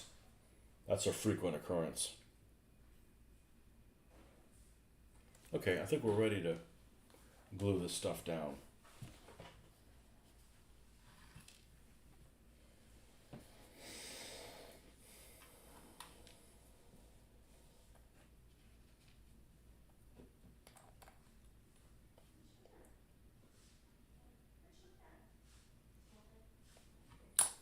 good way to avoid fingerprints is don't even grab it with the fingerprints.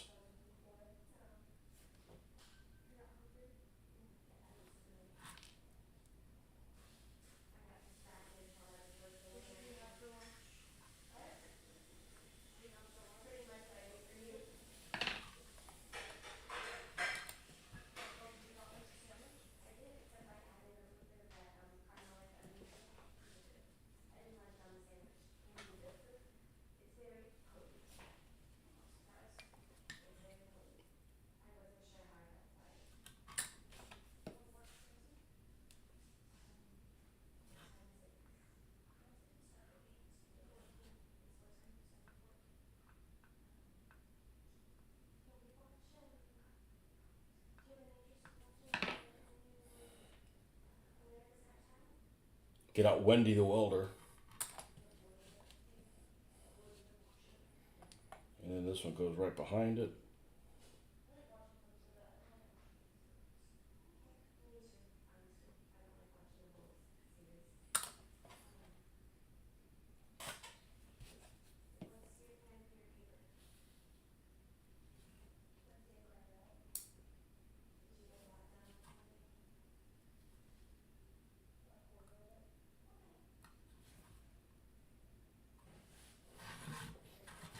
And on this side, we just have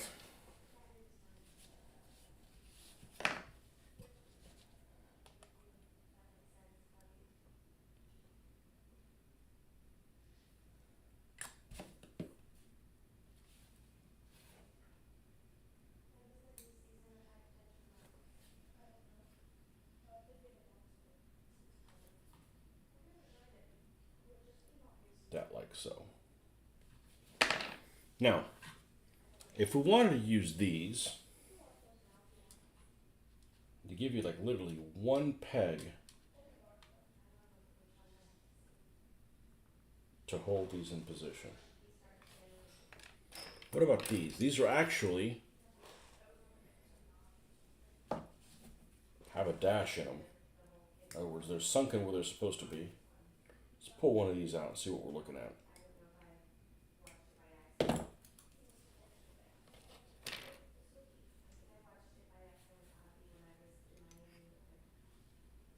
Well, for starters, they're too damn long.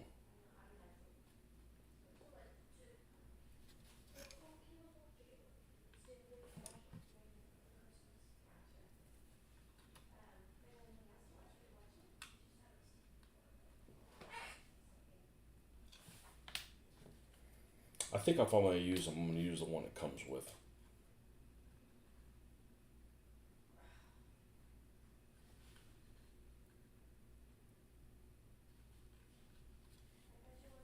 I need to decide if that's something I want to do.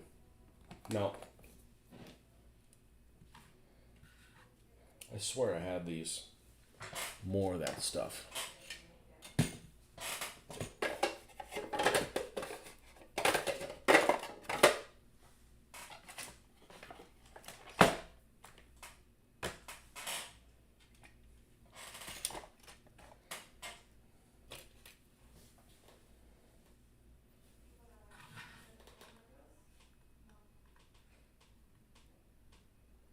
So what I'm going to do is I'm going to make a couple castings of this.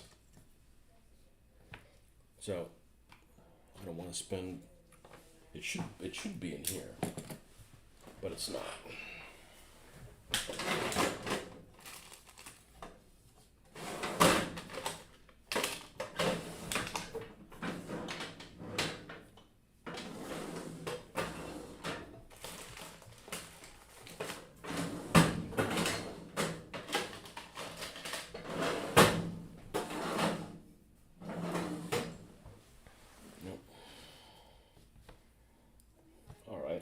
No big deal. Which one of these am I least likely to use soon? Well, this is Sherman track. This is a T-34 hatch. These are Sherman things. And Sherman things are probably pretty useful to use. That's extra stuff. That's extra stuff. This is the back plate of a. I'm not going to need that.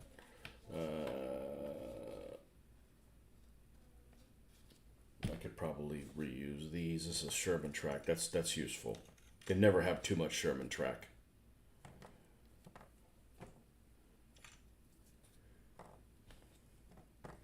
Okay, this is the material that we have. All right.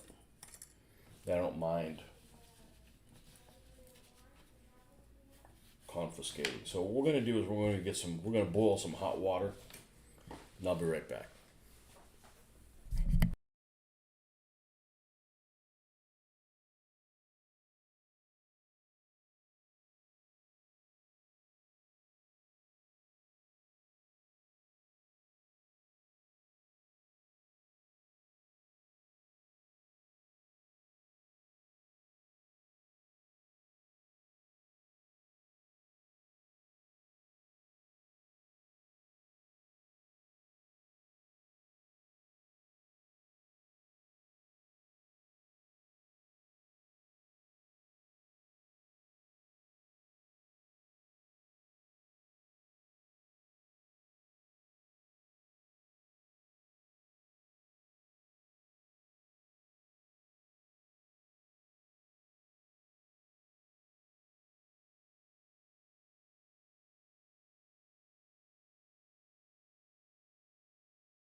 Okay, so this is boiling. So we're going to take. I don't need to have all of this stuff. This could probably be one. This could be another one. We're going to put all those little things in there. And what we're going to do is we're going to make two molds. I don't need to make these small ones. I can make the small ones just by cutting the big ones up. We're going to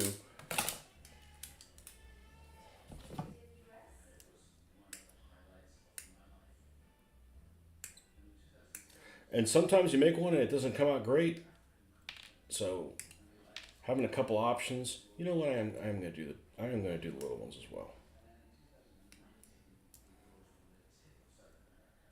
Probably should have done this first, but been a pleasure. Enjoy watching the live stream. Thank you. Time to make supper. See you on the next one. All right, man. Thanks for stopping by, even though you're gone. Okay, so it's got two sides. You're only going to be able to see one side. So whatever side you gotta think about what side you want to be seen. It's not a perfect material, but we don't want to give away the originals because you use the originals on a tank and then they're gone. You got to buy a whole other model to get the extra stuff, and spending $20 on extra little things just doesn't make any sense to me. So the originals can come out almost as good as the copies can come out almost as good as the originals, but not quite. So all right, we need to get our green sheet. Do we do our magic on?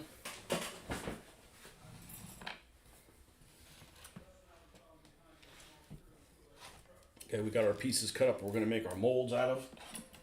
And I like to use this big bastard because if something happens to it, I don't care. All right, let's get these to. And this stuff is totally reusable.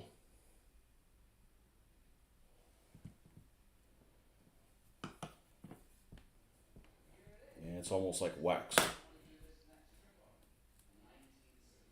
Oh, you could just kind of say, okay, I want a small mold for one of the small ones, and another one for one of the other small ones, and then one big one. And see, it's cooling down, but that's okay. We'll add this to this one. We're going to add this to this one, and we'll make two out of this one. Okay? Maybe like that.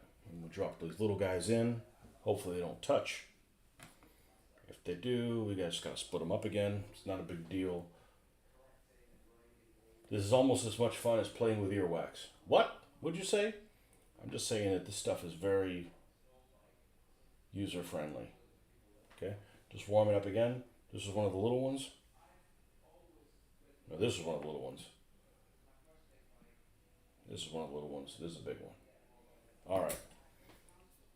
So we're going to take these and we're going to press them in.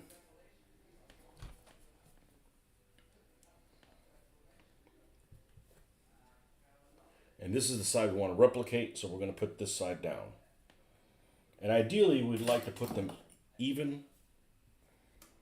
But if they're deeper, it's not a big deal.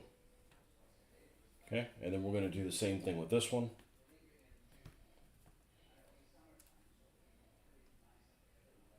You get this stuff on eBay. Costs about $10.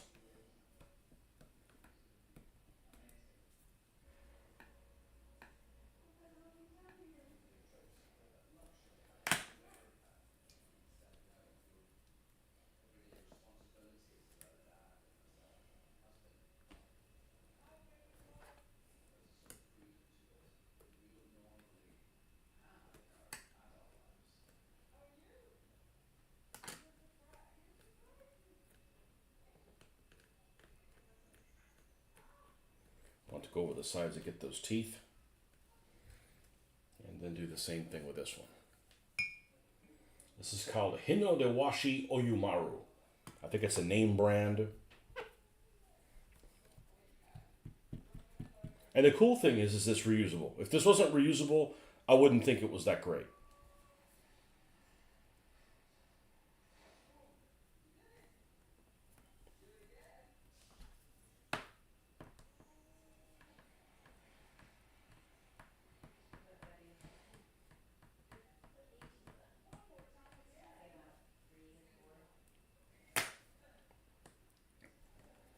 Now, what I normally would do is have some water, some cold water.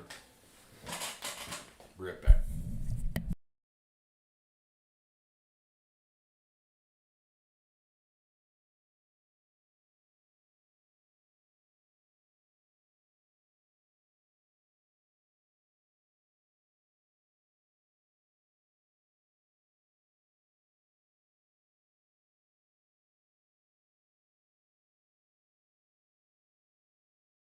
You even have an ice cube in there.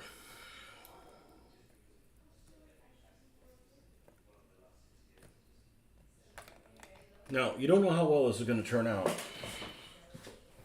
until you make a copy of it. So there is a small element of risk.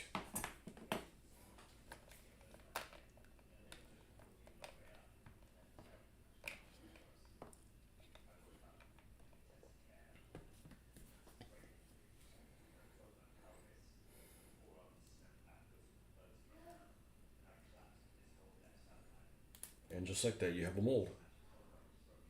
And if you want to get really technical, you can come in and slice all this other stuff, but the teeth land, it went in pretty deep there. And then you have your original. You don't have to get rid of. Same thing with this one. I went over the edge a little bit, so I wanted to get the teeth in there. Didn't give away the original. And some people would say, "Oh, you can't make copies of that stuff." The hell I can. I'm not going to go and sell this stuff, right? That would be not cool, right? Sell copies of something. That's not cool. But for your own use, I bought the original and do whatever I want with it. Use common sense, folks.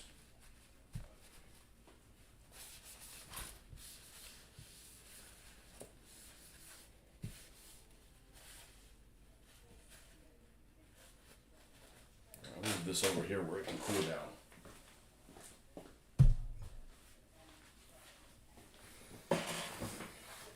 The cardboard modeler. Everything I do is on these cardboard things.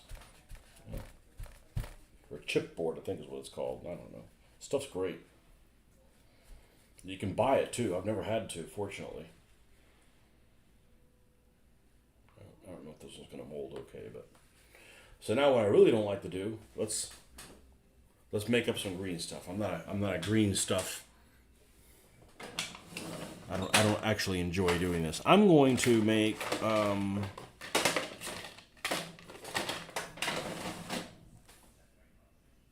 see if I can find the one I have started years ago. I'm just gonna grab some of this stuff right here. The Army Painter one. It's easier to tell size on it. Now the bad thing about, and they all smell the same, which is not a great smell. They don't.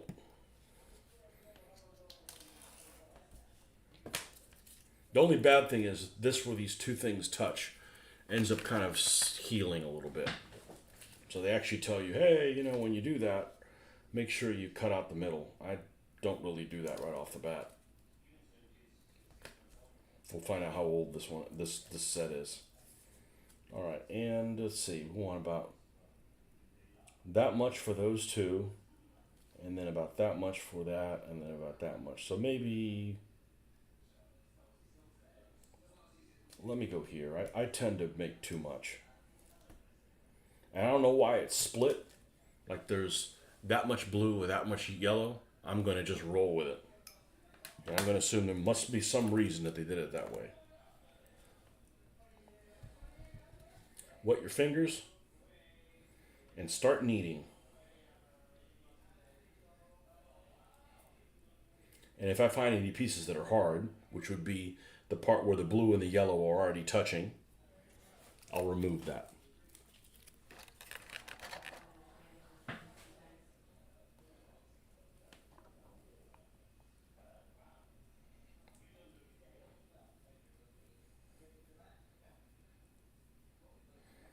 I don't like how long this takes for this to cure. And I don't. It's a cool material. When it's done, it is awesome. It's like rubber. But getting there, I'm not a fan. I feel like this takes too long. You got to be really mindful of keeping your fingers wet, or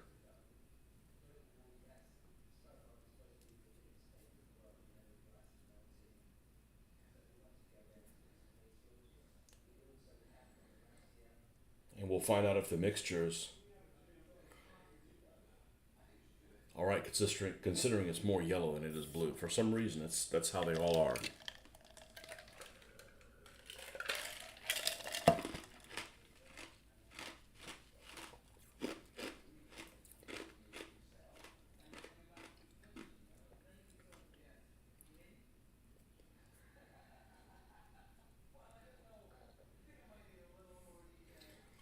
And then what we'll do is we'll let this dry overnight, and not only overnight, but like 24 hours.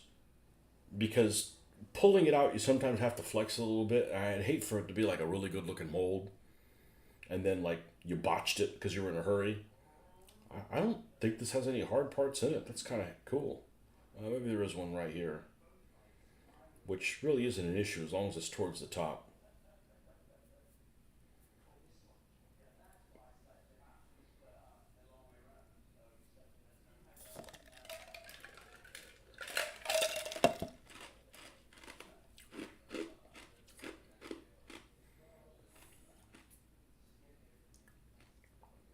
Now,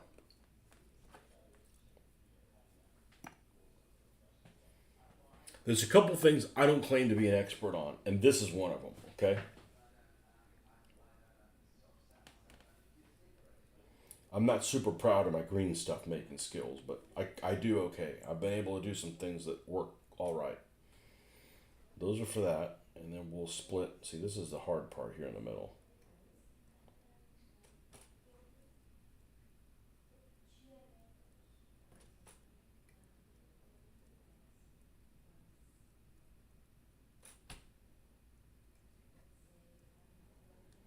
Go ahead and remove that.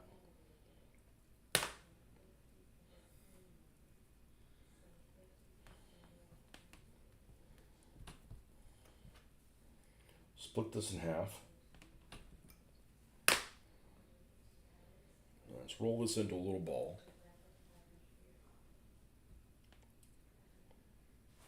And the only reason I got into this is because I was like, man, I can't buy all these extra spare parts. Let's push this joker as far as in as it'll go. This will end up being thicker than you want it to be anyways, and you have to slice it. Which again isn't really an issue. I like to look at the bottom and make sure it's gotten into where those prongs are. Same thing here.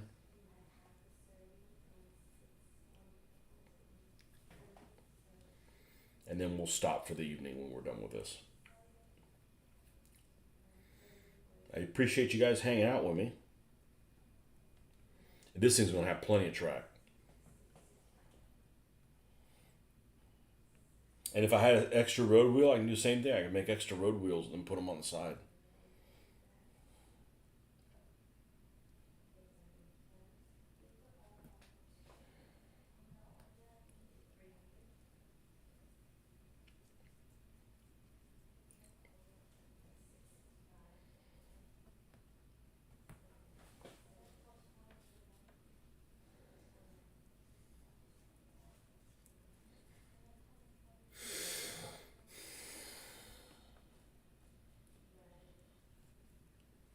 Okay.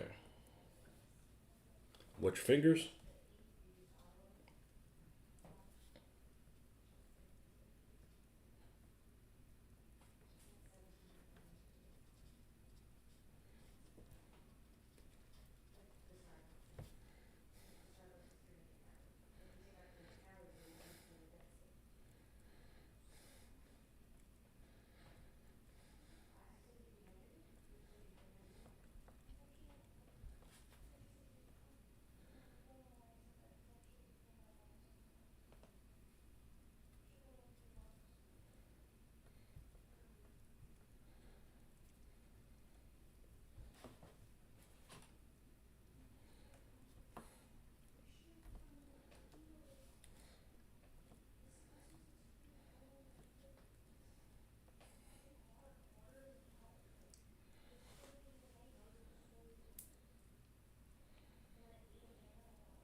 And then if you got some extra stuff here,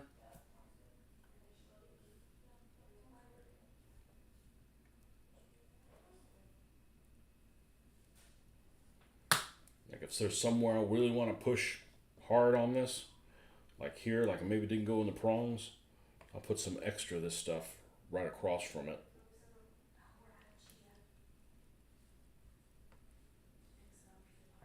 And I think the finger, giving it the finger works really well because it's it's pliable.